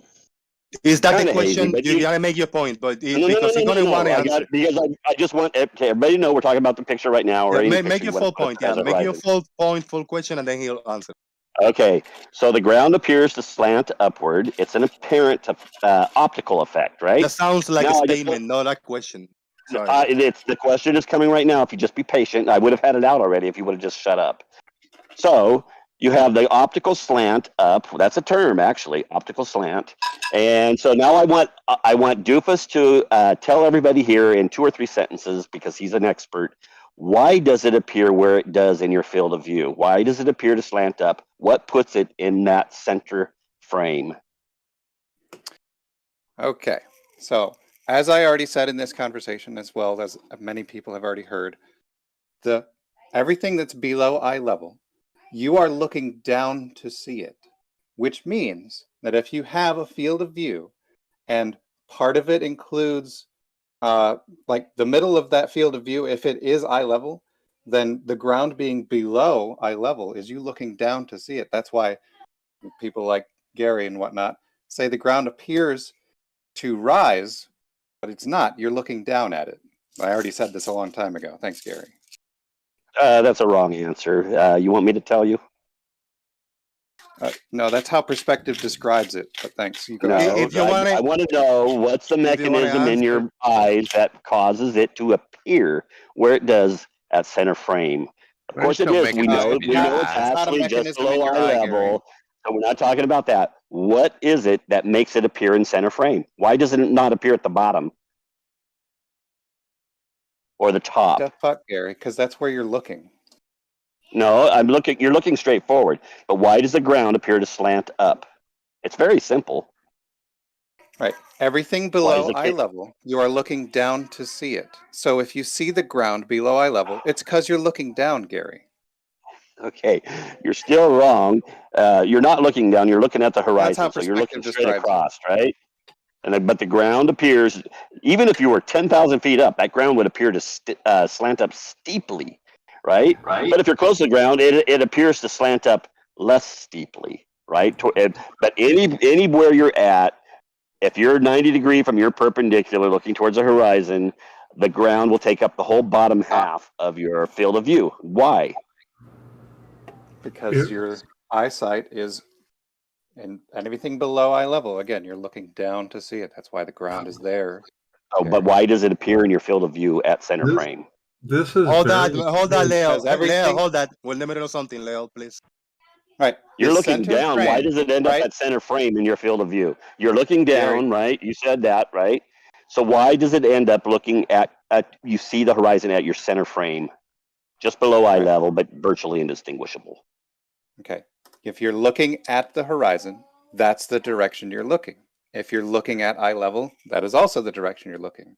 Gary, if you keep asking me, why is the horizon at the center frame? It's because that's the direction you're looking, Gary. Okay, but it's below you, right? Obviously, he's high above it on this picture. So why does it end up at center frame, or just below Because your eye that's the level, but virtually direction he's indistinguishable? looking, Gary. Why does the ground appear to slant up? You haven't given the reason why. You don't know. Because That's everything why. that's below eye level, you're looking down to see it. I can't give you the same answer over and, And over why? again and you not But why accept does it, it end Gary. up at center frame? This is very key. If you don't Because that's understand the this, you don't direction he's understand looking, shit. Gary. These are very Okay, simple he's not looking statements. down at the ground. The ground is we below him, well below him in this picture, well below him, but it still ends up at center frame. We What can- is we it He's can- looking about? down at it. Yeah, hold on. We He's can not sort looking this out down very. at it. We The can camera please, wasn't please. even perfectly level. Okay, Give me I'll a just few give the seconds, answer. please, guys. Give me a few Very seconds. simple. I want to sort this out. I want to round this up so we can expand more people talking and move on. Gary, I would like the answer to the question that you're asking because you certainly are not going to get the answer that you're looking for from doofies who have already answered your question many times the same way in a different wording. He's giving you his answer. He's not going to give you your answer, Gary. Do you want to give us your answer to your own question? Then we can breathe deep breath and move on. Yeah, he's not going to give the answer because he actually doesn't know why. Okay, it's just simply the angles from the ground to your eyes. Why are you going to So slip in a lie, it's, Gary? no. Why do you Even gotta if you're slip not, in a you're looking lie? straight. I'm not Why lying. did you have to slip in a lie though, Gary? Yeah. Okay. Doofus already. Am I Let me gonna get a repeat chance that. to answer? You All gonna right, let him sit there and just call me a let me get liar? 30 more seconds, Gary. Let me get 30 more seconds. Doofus have Sorry, already for given for you. me or from No, Doofus? for me. Then you're gonna have a minute or two to speak after me. Okay, well, Doofus have. mute Doofus. If you mute Okay, me, no. mute him. He's not interrupting me. You are. No, he I don't have to interrupted mute me. somebody that is not interrupting me. I'll mute somebody that continue to interrupt me. I need 30 seconds only. Doofus have already given you the answer to your question. It's not the answer that you were looking for, maybe. You were looking for an answer that Doofus did not give you. Doofus already answered your question. Whether you like it or not, whether you accept it or not, now uh, we would like to hear the answer to your own question if you don't think that Doofus gave you the right answer. Even though Doofus already gave the answer, to him, it's his truth. People will decide, people will recognize who is right or wrong. But you can give the answer to the question now, the same question that you asked, Gary. I'll mute myself. Doofus, please don't interrupt. Let him just have it. Okay, you have a simple field of view, right? You're looking straight. We're going to take your field of view as you looking 90 degrees from your perpendicular. That's what we're assuming we're looking at here, right? So we don't have any questions on that. So you point to the ground. I've done this demonstration many times with you or explained it. Point to the ground right below you. Now point to the ground up ahead. Doesn't matter how far down below you that ground might be. You could be standing on top of a 10,000 foot mountain looking over the ocean. That ground, because of your angle to it, from your eye, from the ground, the surface in the distance, will go up towards your eye level, which is why it's placed at center frame in your field of view. It's angles. It has nothing to do with anything he said. His answer was weighed in the balances and found lacking. All right. So So, what if I is look the up the answer? actual definition of perspective, it does have to do with which way you're looking, Gary. No, I said 90 degrees from my perpendicular. We're looking at the horizon. What places everything where it's at in your field of view? You don't know. How do you know you're looking 90 degrees to your perpendicular? Okay, an we're just instrument. assuming we're looking straight That out. is We're not looking. you're perpendicular anyway. Gary, is the We're horizon? straight out towards the horizon, where the space between your eye level and the ground has diminished to the point where you can't resolve that space anymore. So, does that All right. mean the horizon is the? I'm sorry. Go ahead, Jose. No, I'm just gonna let you guys talk and let talk. It's gonna be a little bit of a shit show. Hopefully, we don't start yelling at each other or going really hardcore and harsh and crazy. So have fun, guys. I'm gonna just listen and enjoy this. You go ahead, people. Gary, is the horizon the vanishing point? The horizon is the beginning of the vanishing point at the surface. And you want me to explain further why the bottoms of things disappear first? The perspective lines should meet at the horizon. Yes or no? What should meet at the horizon? The vanishing point. The perspective lines should meet at the Perspective horizon. Is line what he's saying. should meet at the No, horizon. it's just an optical thing. It's that there's not an actual line there. It's just a perspective thing. It's where the force, where you have the waves off in the distance. Waves they appear. They don't become. They appear smaller and smaller with distance. The spaces between them appear smaller and smaller with distance. And your angle over them in the far distance will be so small you cannot resolve waves behind it anymore as separate from the foreground. And that's where you see a straight line across. Right. Now, the reason I got to keep going a little bit more for why the bottoms of boats become unresolvable first. Because they're in the top half of your vision. They're above the surface. The surface is the bottom half of your vision. Anything above the surface or on the surface or above the surface is the top half of your vision. So let's say you have 5-foot waves out there, but you can't see them. They just look like a straight line because they're too far, right? Your eye can't resolve the 5-foot waves.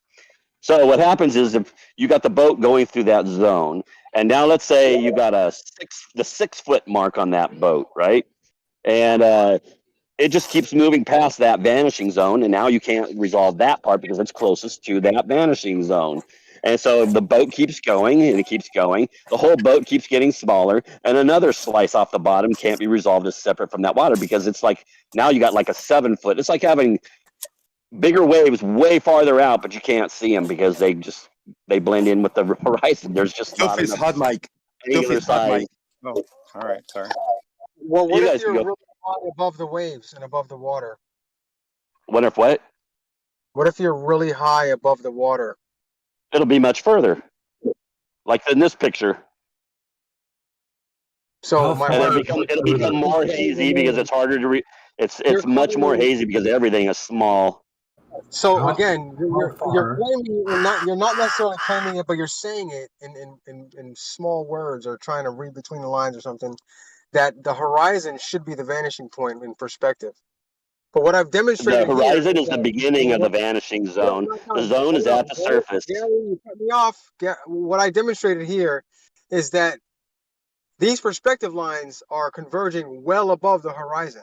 Your perspective lines are going up in the sky Yeah, exactly. Why is that? because you got a 2D image with lines on it that look like they're going vertical. It has nothing to do with reality. I'm sorry. I hate to tell you that, B-ball, A but quick question. A quick question. I know that's the Leal's truth. trying to jump in. But a quick question from Ben the Light. Where do you think that the converging lines would appear to meet on a globe Earth, Gary? They wouldn't meet on a globe Earth either. Where would they meet? If we lived on a globe, where would they meet? They would never meet. Parallel lines will never meet. They don't. Where would they appear They're to always meet? parallel. That's why you get on my railroad track videos that I have. I raise and lower my camera, and you can see the cutoff. When I put my camera low, the cutoff is way quicker. When I raise up my camera, you can see it much further. You can see detail between the rails for a lot further. Great. Simple That's by great. raising the camera. Let's address the picture in question right here. There's no picture now. It's streaming There right it is. now. If we extended that runway, would it converge at the horizon? Yes or no? For the distance, it'd probably be a point way before then where it looked like it converged, but it doesn't actually converge. That horizon is way farther. And your vertical lines do not do any justice to this whole thing. So you don't You might as think well take your lines off there. hold on, if we extended those runways And I put lines on the edge of the runway. You think they would converge at the horizon? They're never going to converge, B-ball. They're just going to appear to slant towards each other. That when you're high up like this, you're going to see it go much further out in the distance, but it's going to come because the distance is so far, it's going to appear that they have converged long before that horizon. Hold on, Earth is live. There's a special pleading over here. Doofus is reminding me. Thank you, Doofus. You say, Gary, that the top half of your vision is different from the lower half of your vision. Stand on your head and see what happens. Will that make a difference? No, it's just going to be upside down to you. Still the same angles. You'll just see everything upside down, but the angles don't change for your field of view. Just the bottom What will do you just say? Yeah, what do you appear say like with the the top top because half? you're upside down, but it'll still have the same narrow angles because you're close to the ground. Why do you say then the top half and the bottom half is different? Because the top half, you're closer to the ground. So you're that convergence point where you're foreshortened, where you see the horizon, you're close to the ground is way different than what you see the sky. Okay. Let's say you're just standing there. You draw a 45-degree, look at a 45-degree angle down to the surface and then a 45-degree angle to the sky, right? Now you go up in elevation and you keep that 45-degree angle, but now where does it reach on the surface and where does it reach in the sky? It completely changes. Right? Because the sky is way further, that 45-degree angle to the sky when you're standing on the ground, it goes way further than your 45-degree angle to the ground, doesn't it? Still 45 degrees though, isn't it? It doesn't matter, but it extends way further. That 45-degree angle to the ground is right in front of you practically, right? The 45-degree angle to the sky goes quite a ways. It's quite a few miles where you would have to go to get under that. Does perspective change when you're high off the ground? Yes, because you change your field of view. So it's going to extend way further. The bottom will drop down lower and but appear to slant to a point way further in the distance, and things in the sky will move up in the sky as you go up in altitude, and it'll appear to be. That's why you can have like something like the sun. It'll appear to set a little bit later than if you were on the ground, right? Because you changed your angle. And by the way, this leads to the sextant, the bubble sextants. The bubble sextants proves the flat Earth. All right, let's before we were gonna. That was perfect segue because I was gonna just jump in and allow Gary. Would you like to face your nemesis now? Because Leal want to have a few minutes to talk to you. Can I have somebody interpret his question to me after he says it? Because I never understand. My question is pretty simple. I like him, but I don't. Right. It's hard to understand what his point That's is. cool. All right, we're and gonna if you have. don't answer what he thinks, then he gets all Right. riled up. Left lane, if you want to play the game, will be Leal's translator. And this might be really short because maybe Leal wouldn't have to repeat the question more than twice. If you want to repeat it again, maybe left lane, we're going to rephrase it in a way that we're just going to solve this puzzle like quickly. Leal, go for it, man. I'm sorry, Leal. Right. That was mean. I shouldn't have been like All that. right, this is where I talk and you be quiet. This is where I talk and you be quiet, Gary. If I'm in an airplane 25,000 feet above the surface of the Earth and I look out at the horizon, what is the actual distance on the flat Earth to the horizon without using the globe 1.225 times the square root of the observer height, which is the globe model? I want the flat Earth model. Give me the distance, the actual distance to the horizon. Go. It's going to be the same because you're going to use the same math because it's just No, you can't. It's globe math. Okay, Leal, are you going to let me give the answer or are you going to shut up? I said without using the globe math. Okay, you can't because it's the same math because it's it's a perspective issue. It's the perspective. It's where perspective is compressed to the point where you can't resolve the surface anymore. You guys call it curve. It's not curve. It's just simple compressed perspective of your field of view. And how far is it? I didn't ask if it was compressed. How far? I don't know. I'm not doing math right now. Well, it's going to be the same distance because the math is just reversed. That's all. So nope. They're using globe math. Yeah, you just consider the math. You made a math equation to fit what you think curvature is because you can no longer see anything on the surface when really it's just compressed perspective of your field of view. It's the same thing, but you can make a math for either one. and you get the same You're answer. using globe math to determine Yeah, the you're distance using to the horizon on the Earth. You Globe can't math use globe math. hijacked perspective and turned it into a curve. No, it That's did all. not. You're using spherical geometry to evaluate a flat No. surface. No, Yes. you're Yeah. just, and you know how I'm going to tell you you're wrong? The bubble, just saying you're wrong. the sextant that you use the bubble level with. It's going to prove you I'm not wrong. talking about no sextant. How's that? How's that, Gary? Okay. Explain how- Well, hold, Yeah. Okay. I will. before I've he been launches looking forward to into that this. topic, before he launches into that Okay. topic real quick, the curvature that's described in the globe math is using a sphere to describe that curvature. Well, It is no, you not created a hijacked sphere and made a math perspective. for it, even though that wasn't actually there. You hijacked perspective, is what you did. Or the Using a globe sphere. math magicians of old He's a hijacker. hijacked perspective. Yeah. Yes, hijacked Yes, perspective. but then it They, is using a they, sphere. they pretended it was curved and rather than compressed field of view perspective. Mm-hmm. I think in reality, I think in reality, you're hijacking spherical No, geometry to prove you're flat Earth. no, That's not at exactly all. what you're doing. And I'm going to show you why it isn't hijacked. I'm not You notice hijacking how your he's math. running and not telling me the exact distance. Because Do I he have to can't. give exact? Jose, give him the exact distance. You know, Of this observation of the I'm not doing math equations for him. I'm sorry. It's just going to be the same no matter what. Right, Lael, he already messed up by saying you have to use the globe to do it. That's what No, I'm saying. that's not what How I you use said. the globe? How do you do it? Of course, he says I said that, which I didn't say. Yeah, you Without say the globe. globe math is I the just same. I just said the Hijack math globe how do you guys use is determine hijack how flat Earth? perspective. You convert it into a curve that nobody can see and isn't there. It's Right, just the math the that we foreshortened use. part where you can no longer resolve detail on the surface. That's it. That's where you'll see The a line math- across your field of view. Okay, the math that we use describes a sphere.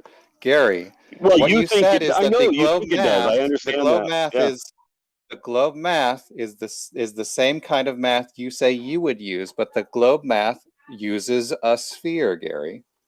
Yeah, no, yes, you use a sphere because you think it's curved when it's not. You hijacked the perspective and converted it into a curve because you couldn't understand what you were looking at.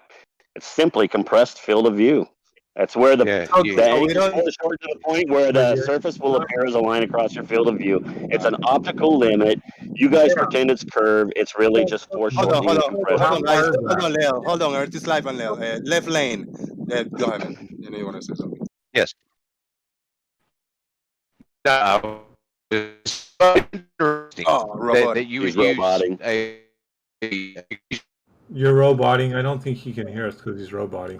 So Gary, Yeah, still claiming that the horizon is the vanishing point, right? Yes. It's the vanishing zone where things begin to disappear bottom first. Yet when we draw perspective lines, those lines don't meet at the horizon. I know your perspective lines are worthless. You got vertical lines going up into the sky, B-ball. Come on now. I would like. Silly. Okay. With perspective, they would have met at the horizon. No, they don't meet at the horizon. They do not meet at the horizon. Yeah, they clearly. Hold on, people. Guys, so with no math require, or can we use the globe math and we then add equations and formulas for perspective? I would like to see this. If somebody who's a mathematician could figure out this perspective compression that you have at your field of view, they can make a math for that. And it'll match. Because you guys hijacked somebody from old. They had very smart people, and the devil is a wizard. And they just took compressed perspective of your field of view and changed it into a curve because they couldn't understand why you couldn't see anymore over on the ground level. Trigonometry. Hold on, Leo. Your trigonometry has to also take into account your field of view, which is why your trigonometry doesn't work for measuring the height of the sun. People, you go up there. People, go. Hey, can I go into the bubble sextant thing? I want to explain what I was going to say. Hold on, let's get the last point to people because he was trying to talk and you never stopped. So people, go ahead. Your last point on this. Go ahead. I'm sorry. I'm giving you the chance. I If you want to ask or make your last point in this topic before we move on to the different topic, go for it. Well, I just wanted to point it out that I use this image and those runways if the horizon was supposedly the vanishing point, then those red lines should have met at the horizon, but they didn't. So this is telling me that there is some sort of Because you're high up, and so the horizon is going to be much further. They're going to appear to merge long before that if they actually were extending out, but they're not. And you drew vertical lines that were going up into the sky. Yeah, those vertical lines are going perfectly Okay, on let's. Your image your image is a joke. No, Let's I know, face it. man. It destroys the It's not. fire. There's no. It doesn't at all. It's completely you totally botched it. Okay, can I explain why the double sextant level works on a flat? Do that. People, if you want to mute because you're crackling over there, so we can move on. Yeah, you broke up for me. I'm sorry. Yeah. All right. Bubble sextant. Go ahead, man. Okay. I've heard you guys. I don't know a lot about sextants. I've never used one. I don't own one. But listening to the arguments, I'm going to show why it works, and it's a linear. But you don't know anything about them, so how can you say they work on a flat Earth? Let him say it. Let him say his thing. We haven't get to it, Leo. Let him speak his piece. But my point is destroying his point because he says he knows nothing about him. But yet but he's still going to say it though. Okay, Leo. Leo, with those 5 words that Gary say, what do you have to say so you can get it out of your system and you don't interrupt it anymore? Go ahead, Leo. Okay. He started out by saying, I know nothing about the bubble sextant. Then he goes on to discuss what he does know about it. If he knows nothing about it, he can't know something about it. Perfect. Now, he either knows or doesn't know. Perfect, Leo. Now, let's hear what he has to say about. Let's hear what he has to say about the bubble sextant, whether he knows or not. I mean, you're not going to lose any dreams for it, right? You're not going to. It's not the end, right, Leo? Let him speak, please. Don't interrupt. Okay, I shouldn't have said the word nothing. I'm sorry. I'm sorry he's so literal. Anyhow, okay. So you have a bubble sextant level, right? So you don't need to actually see a horizon, right? It'll work on the surface as well as it'll work at 10,000 feet or 5,000 feet or 2,000 feet or 6,000 feet. Anywhere you pick the angle from, let's say you're taking an angle to the sun, right? That angle will have the same perspective angle at any level you take it with the bubble sextant, right? Okay. Is that correct? It's not a perspective angle, but it is an angle. Well, no, everything you take is a perspective angle. Just an angle. It's an angle to the optical. celestial body. Yeah. Okay, but so on the ground, let's say you see the horizon, right? We'll start with this one first. Okay, you see the horizon, you take an angle to the sun and record that. Now, let's say it's a nice clear day and you go up straight up 10,000 feet. You take another angle. It's not going to be the same, right? Because the ground drops You can further see away. the horizon way off in the distance. You're taking an angle to the horizon. It's not going to be the same angle as you had on the ground, correct? Because You're the not ground drops taking an further angle away. to the horizon. Your eye level, that's where you start at. And that is level 0 degrees. Yeah. And then you go up. Well, your eye level is going to be out there by the horizon, Lale. It's going to be virtually indistinguishable. It's going to be out there by the horizon on either 10,000 feet or the ground if it's a clear day and you can see. So you're going to have the same. You're going to have a completely different elevation angle. I'm trying to answer, and you interrupted me. Yeah, but he switched to a two reference. Because I had to make this point because he wasn't going to understand otherwise. And now I'm going to go back to what I was saying with the sextant level, the bubble level. Can I finish my statement?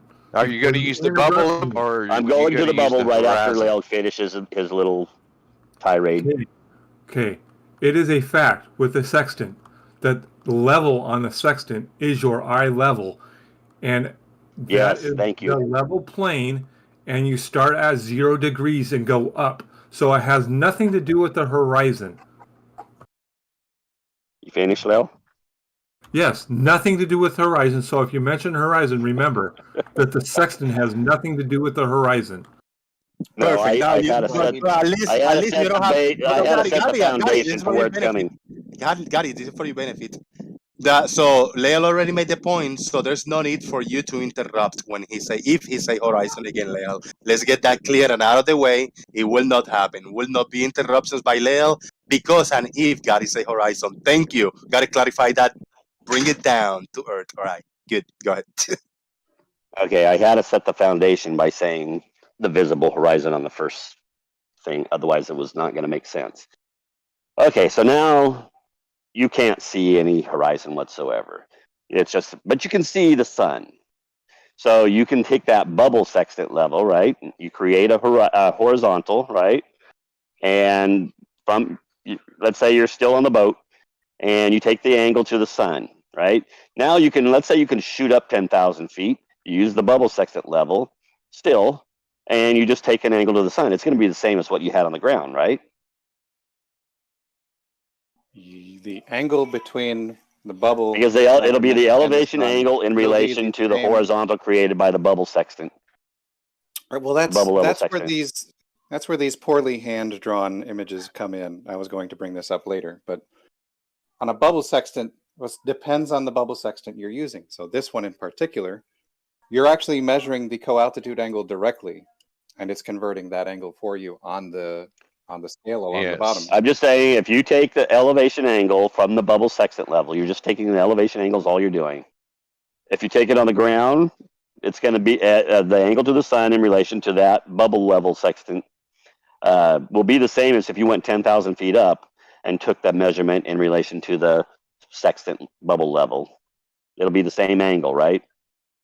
Right. You're describing why it doesn't make sense for it to be close, but okay, go ahead. No, I'm just saying your elevation angle to the sun will be the same at 10,000 feet with the bubble sextant level as it is at sea level, right?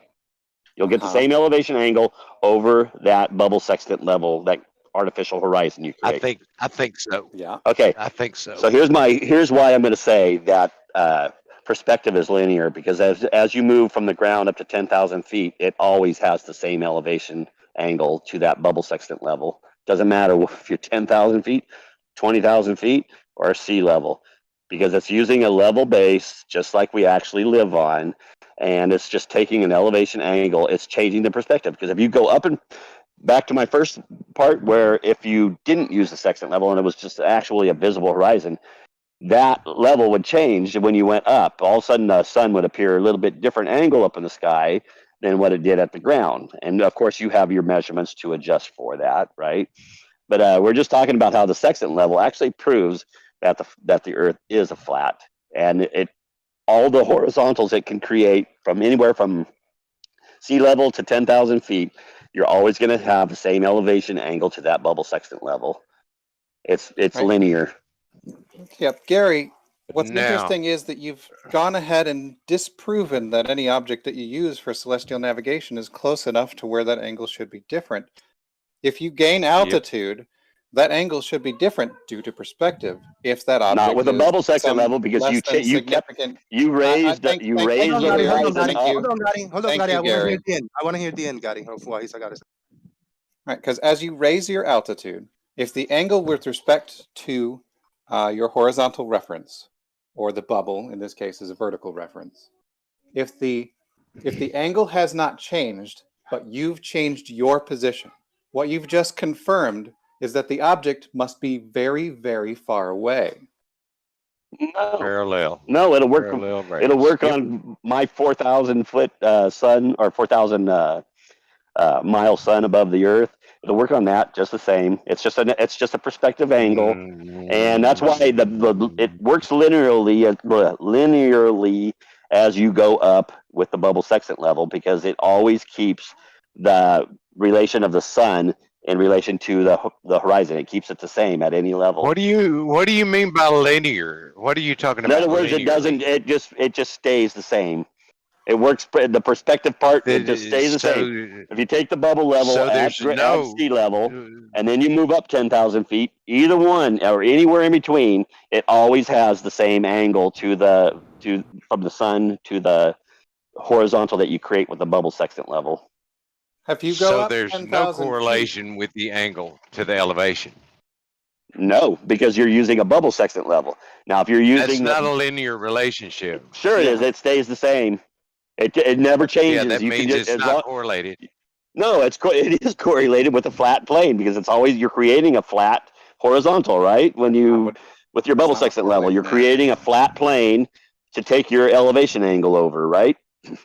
You're not taking it to the ground anymore. You're using the sextant level and bubble level. There's a lot so wrong your with your it. angle to the sun is in relation to that, not to the ground. All right, And if you're up if you can do it 10,000 at feet, 1,000 feet, 2,000 feet, 3,000 feet, and you're always going to have the same elevation angle to the sun, as long as if you can freeze the sun. That means it's parallel. if you're up 10,000 feet, Gary, then your line of position will be off by 2 nautical miles, a significant factor to the measurements that are being made. No. I'm talking about your sextant level, your elevation angles. They'll be the same at ground level as they would at 10,000 feet using the bubble sextant in relation to the sun. The elevation angle over the sextant, the horizontal That it doesn't work creates. for a 4,000-mile elevated sun, though, Gary. Sure, it does. It's just a perspective angle. That's why you're missing the point. It's a perspective angle. I see what If you're the saying. sun is All you're 4,000 doing miles, is you're taking the horizon up with you, and so it just keeps up with you as you go up. It maintains that same angle. Because otherwise, if you went up and you were using the physical horizon, you would have to adjust it because the sun would actually move higher up in your field of view, and it would have a different angle than it did at the ground. Yeah, that's why you the bubble sextant level You have keeps to calculate that for drop. flat plane ahead of you, always in perspective with the sun. Yeah, I think I understand what as you you're go saying. up Flat Earth. 10,000 feet, if the sun And is perspective 4,000 is miles linear. in altitude, if the sun is 4,000 miles in altitude above the surface of the Earth, and you go up 10,000 feet, I don't know if it's your me or calculation at them. the They're end. roboting. Okay, let's try this one more time. No, he's not. no, he's not. So, if you Everybody's if you're roboting. talking I don't know about if it's me. it probably is, Gary. If you're going up, Hey, I'm going 10,000 to disconnect and come back on because everybody's roboting. This is fantastic. I see what you're saying, Doofus. Oh, wait. No, you you're guys are roboting. I'm gonna disconnect and come back. Cool. Oh, when you're on I the think surface of the my Earth, phone's on. Oh no, you're it's not. close enough. The eye level is close enough to the surface of the Earth that you might as well count that as the surface of the Earth. And so the angle you're looking through the sextant at the sun is, let's say, 82 degrees. And if you go up, you've just changed the angle because now you're not at the surface.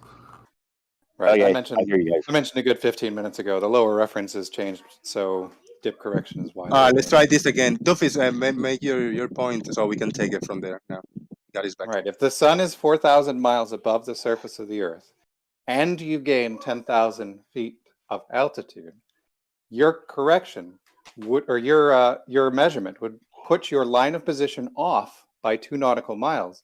That is something that you would need a correction for if it actually happened that way, Gary.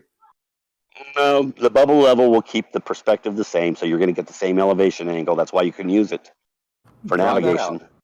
Gary, I don't have to. You guys yourself tell everybody a bubble sextant level. You can work it anywhere because you're getting a perspective angle, and it's the same as what you had on the ground as if you were high up. Nope, no. That's why you can use angle. Well, it. then The problem is, everything's Gary, perspective. Gary, the problem is it works fine for us because we say that the celestial objects are far enough away for where that doesn't make a difference. It doesn't work for you because you say they're not far enough away for that to not make a difference. 4,000 miles is a long ways away. And Yes, that's if you gain that's 10,000 directly feet, that's 2 above nautical overhead. miles of error, That's Gary. directly overhead. If you're off of somewhere else, it's much further because you have an angle to it. Hey, Gary, if I'm on the surface of the Earth, like laying down, so I'm pretty much 0 feet, right? And the sun is 4,000 feet above my head, and now I'm in an airplane. Not 4,000. It's 4,000 miles. I didn't mean 4,000. I'm sorry. I meant 4,000 miles, and I said feet. 4,000 miles. Oh, I thought maybe I did. Now I go up in an airplane. Now I go up in an airplane at 35,000 feet. I am 35,000 feet closer to the sun. So you have to actually, the height of the sun has to be subtracted from 35,000 feet. Therefore, the angle is going to change because you're the sun is 35,000 feet closer to you than when you're on the surface. Yeah, but we're talking about a bubble sextant level. So if you take a bubble I sextant know. level up there with you, you'll still have the same angle to the sun as you had on the ground. No, you won't. Right, Because you're Yes, you will. that's what Leo's describing, 35,000 feet Gary. closer. Because your angle is to the sextant level, not to the ground. No. He's not using the ground, Gary. To the I sun. know. He's changed the argument. That's my point. You're He changed the argument. Now he's not using I'm a not sextant level. And changing the obviously, I already described at the beginning, if he had been paying attention on the first time, instead of interrupting me, I said, when you're on the ground and you're using the actual optical horizon, and then you go up 10,000 feet, you are going to have a different angle. I said that at the No, very now you're beginning, changing. but he was interrupting didn't listen and to trying to Leo make his either. little points, and he wasn't paying attention. Right. No, The you problem were- is you weren't listening to Leo either. He's not using the ground. No, as I part was of the listening to measurement. him, but I was the one talking at the time. He's Leo was not- supposed to be he's not using listening, and he ground. interrupted He's not because using the he ground thought he as had a part of point. God damn it. The measurement, though. It is in fact true that when you're 35,000 feet in the air, you have to subtract 35,000 feet from 4,000 miles. I And understand that, Leo. is going to change. I understand that, Leo, because you're adjusting back to the ground. Because you have a No, different you're angle of the sky to the elevation angle in relation to the horizon when you're up in the sky than to the sun and the ground than you do if you're on the ground. It's a different angle, so right? Those two angles are completely separate angles, like Doofus was saying. I know that. And you disagree I know that, with it. Leo. That's what I explained to you. Doofus said the degree angle would be two degrees off. I And didn't you say anything said, about 2 degrees no, off. 2 arc No, minutes. Doofus did. And you said, no, it wouldn't. Yes, it would. No, because I was talking about the bubble sextant. You guys changed the argument in mid stride there. Gary, Not the bubble Going Nobody section. down the here back changed stretch, it. talking about the bubble Nobody sextant here level, and all of a sudden you're changed talking it, about the optical No. horizon, and nobody said anything. No, we're talking about the distance. Nobody to the here sun. on this side said anything about the optical horizon either, Gary. We were just Yeah. specifically No, he's talking changing about it the now bubble to- sextant. We aren't changing He's changing anything. it now to adjusting. Gary, Now with the bubble sextant Gary, level, you don't have to Gary. adjust. Gary, Calm we're not- down, doofus. we're not changing anything about the argument. We're saying if you are at a higher altitude, your angle to the object you're measuring an angle to would have to change because you are now closer to it. Yes, and that's what I was telling you. That's what I said at the very beginning. If you are using the optical horizon and you're at sea level, and then you go up 10,000 feet using that optical horizon, you're going to kind of have completely different elevation angles. I said that at the very beginning, but you didn't listen because you were probably trying to think of your next insult. Gary, I'll say it again. We aren't talking about any horizon. The angle to the celestial object that you are measuring an angle to with respect to the bubble in the bubble sextant would necessarily change because you are now closer to the object you're measuring an angle to, Gary. No, because you brought your horizon upward with you, so you keep Nothing it the same. to do with the That's why it horizon. works. That's why it works. That's why you can It use has it. nothing Ah, to do with the damn it. horizon, To keep the Gary. elevation angle the same in relation to the horizon. Because Okay, they use it when you generally can't see the horizon, right? And so they create a horizon, and it works at any least he level does because bring it's just different changing things. the perspective angle and keeping it the same at all levels because you're It's taking just as your horizontal Eye up with you. levels- eye And levels you're stay the closer to same. the object. So the Yes, thing that but you you're not. say, But it the you thing that totally you threw say out your has perspective to the ground. the thing that and now you the perspective say, is in relation to the Gary, elevation or to the bubble Gary, level. Gary, the thing that you say you brought with you has the same angle with respect to the ground that it did when you were on the ground. So the thing that you are now closer to, No. the thing that you are now closer to would have a different angle with respect to the thing that is horizontal. The bubble sextant level, it's going to have the same as it did when you were on the ground with the bubble sextant level. That's what he It's said. going to we're be the telling you same why that angle doesn't make to that. sense. What you're The saying. horizontal created by the bubble sextant level is going to have the same angle in the sun in relation to it on the ground as it does at 10,000 feet or 20,000 feet or You're 30,000 feet. changing because you Yes, agree with we me. understand that the bubble sextant gives you the same measurement from all altitudes. You don't have to repeat that part, Gary.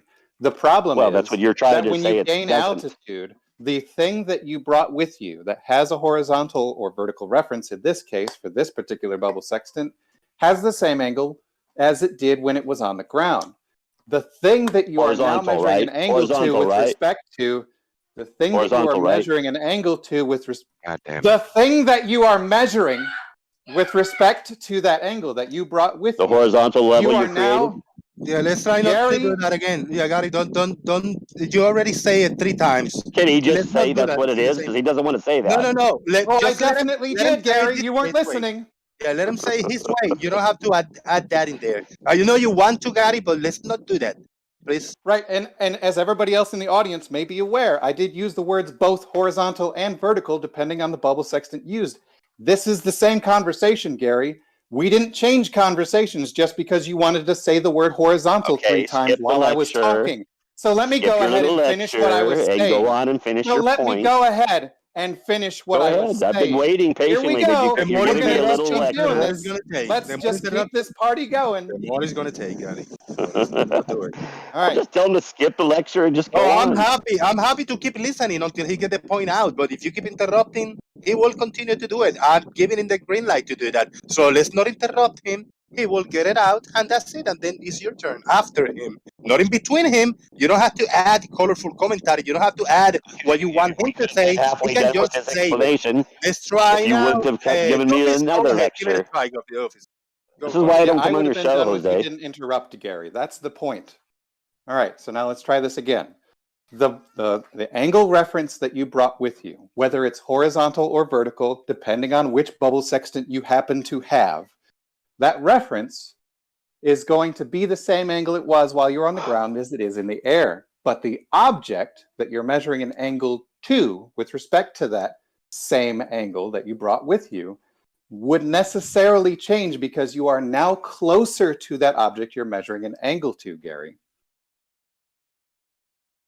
Simple geometry. No, it is actually, and he's missing the whole point. He still doesn't understand. You're creating the horizon with the bubble sextant, right? You have You're a creating an single artificial horizontal horizon, right? measurement or vertical measurement reference that you brought with you. I said that several times, Gary. Okay, so you created a horizontal, and you're going to take a vertical angle to the sun, over, or an elevation angle of the sun over that horizontal, right? Starting at the ground. We'll just pretend we're on the ground right now. So you're going to take that angle, right? Your reference angle does not change as you gain altitude. I said that also.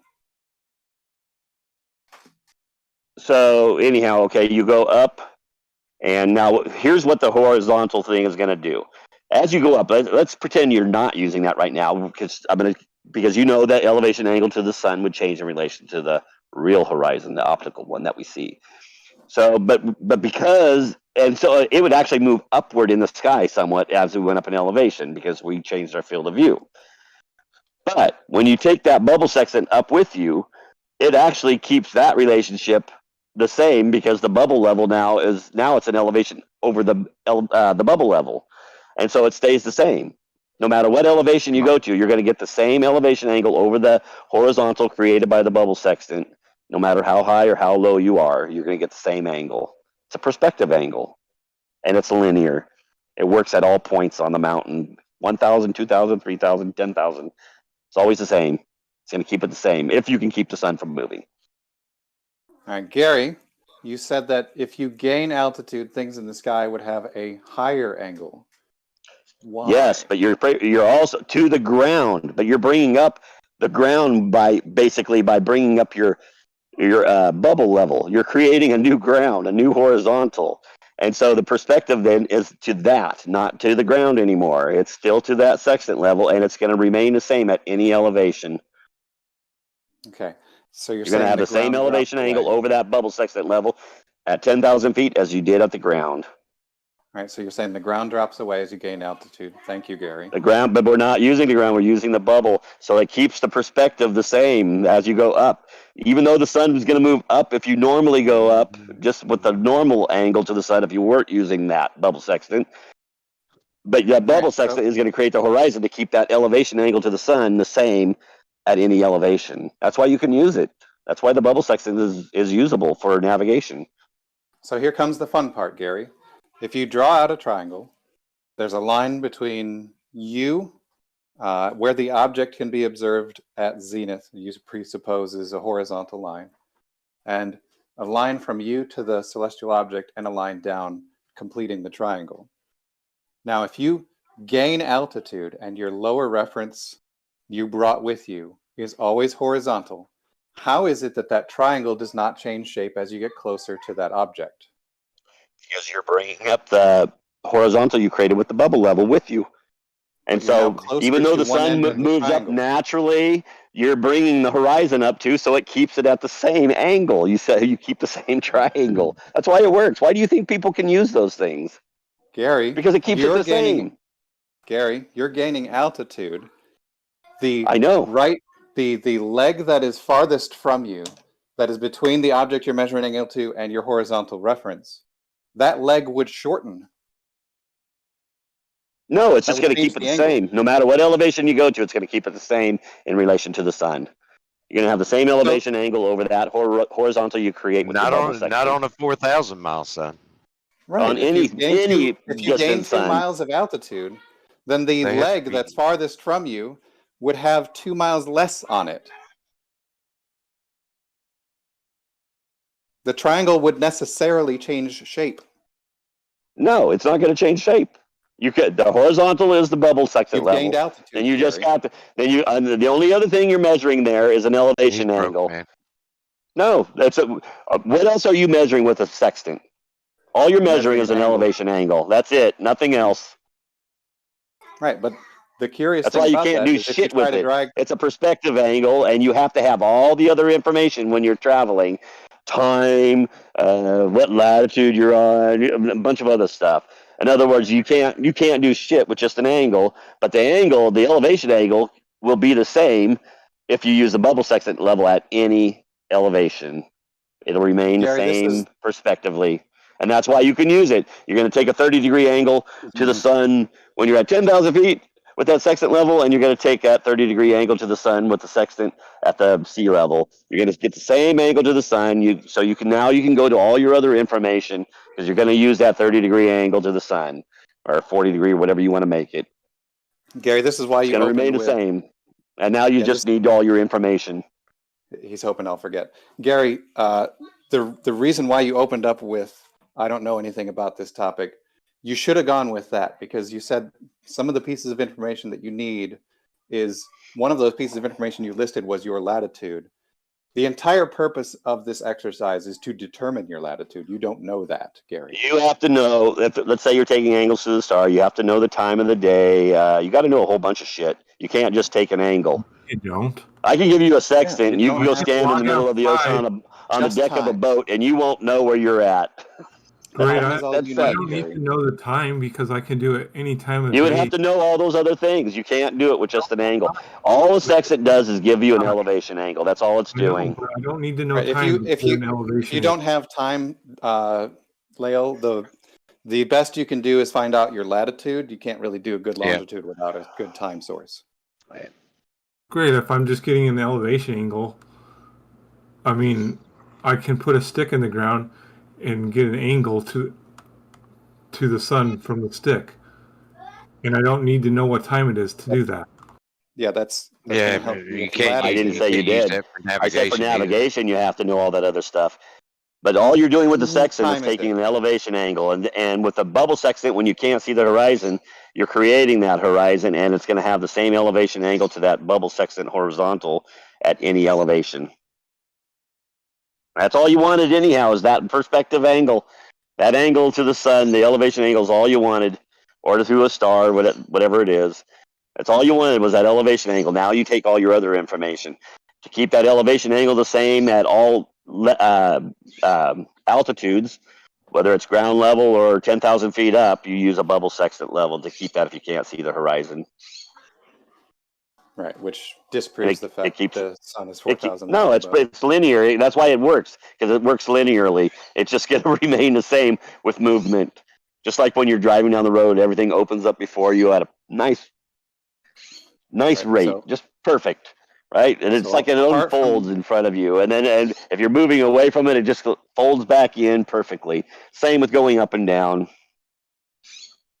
All right, so apart from your geometry failure regarding the altitude of the sun not changing the angle, What we now need to address is then I didn't say that that. angle that you measure.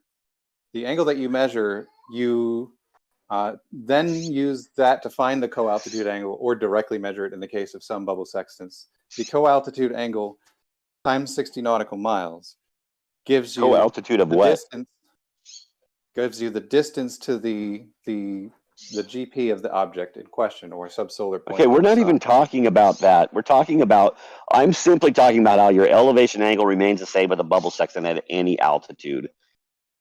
Right. It's the same. You're going to get the same perspective angle at 10,000 as you do at ground. That's all we're talking about is the elevation angle. As far as the navigating, you have to have all kinds of other information in relation to that. You have to know your time. Thanks. But the problem is that the use of that angle also disproves a flat Earth. No, it doesn't. Yeah.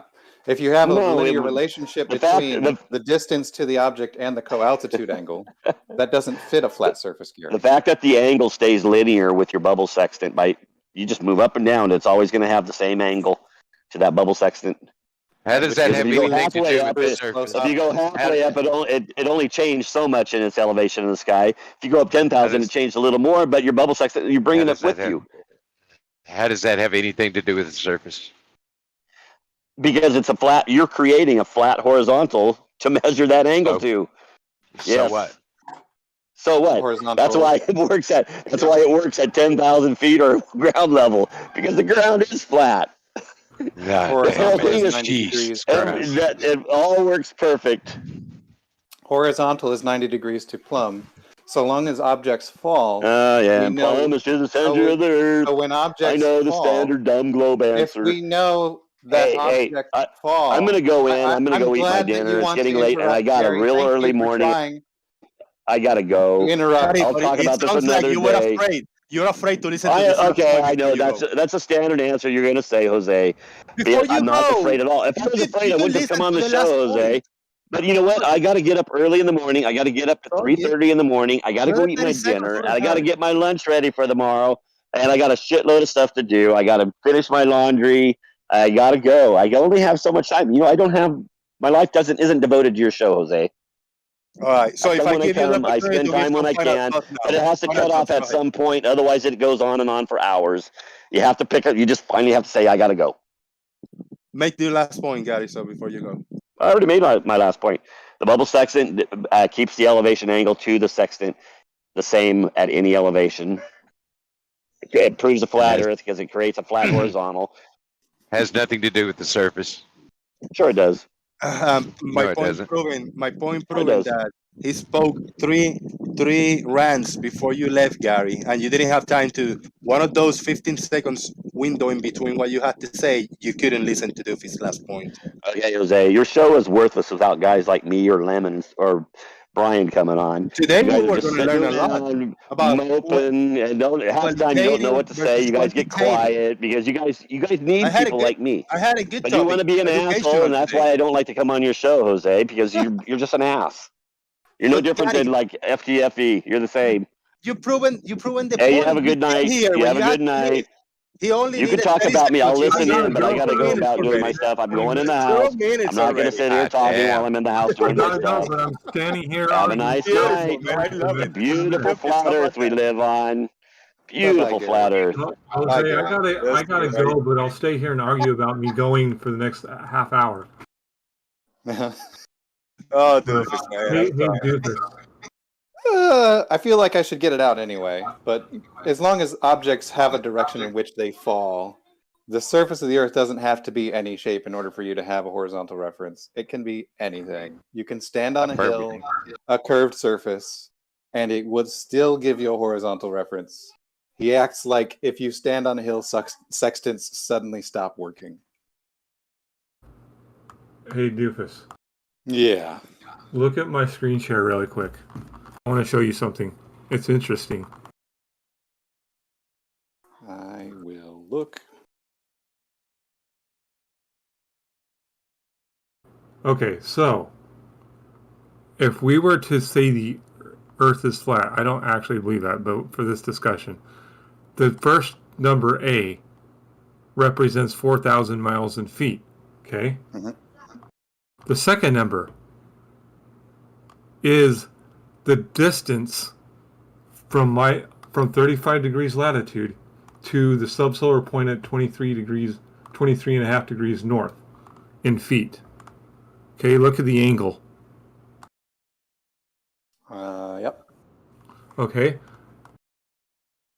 And then you gain Now altitude. I raise an altitude 35,000 feet. Look at the angle. Changed. It changed by 0.01 degrees. Yep. Not very much. That's 1/100th of 1 degree. Well, I mean, the more altitude, the more the error there would be. If you were closer to the subsolar point, it would be more significant. Like right underneath it? No, I mean, if you were at, let's see, you've got, where is it? Yeah, you've got your measurement that you're making 80 degrees from horizontal. Okay, yeah, you're close enough. It's I mean, 1/100th of 1 degree is not that much. But Right, it's enough if I were to raise up another 35,000 feet, I mean, that could change a lot, you know? Maybe it would change by a full degree. I don't know.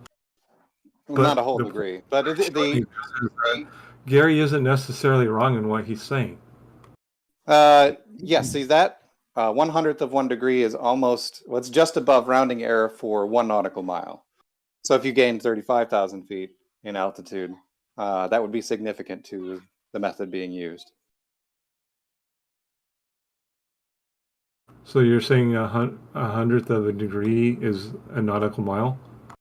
It's within rounding error of 1 nautical mile. So 1 nautical mile is 1 arc minute, or 1/60th.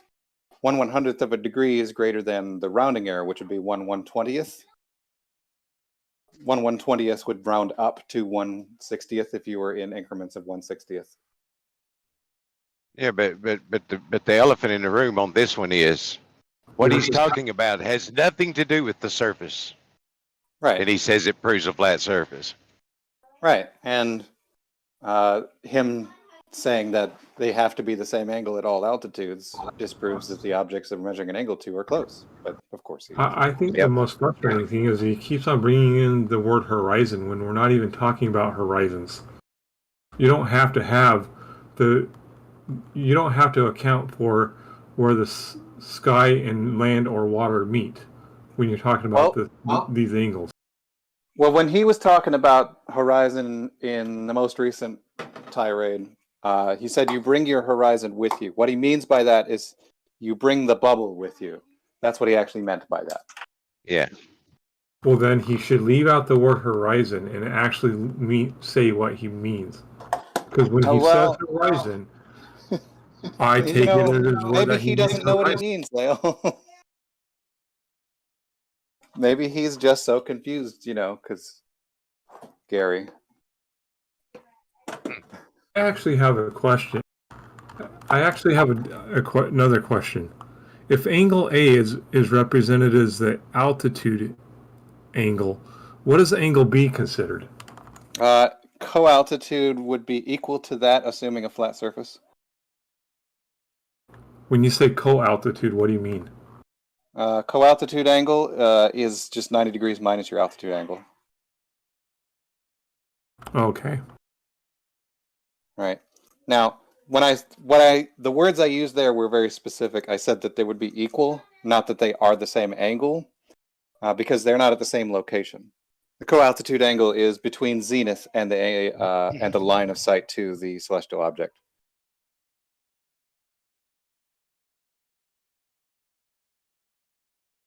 You'll run into, if you spend any time in other servers other than GEMS, you'll run into some flat earthers who describe the co-altitude angle as completing a right triangle, which is incorrect. The co-altitude angle is actually defined to be between zenith and your line of sight to the celestial object, and they disagree with that. Yeah.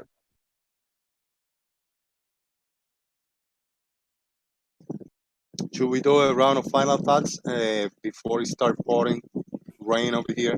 Sorry, sprinkling. The skies look like orange, yellowish, everything. Very strange. I think it's gonna rain really hard. Leo, you're presenting final thoughts.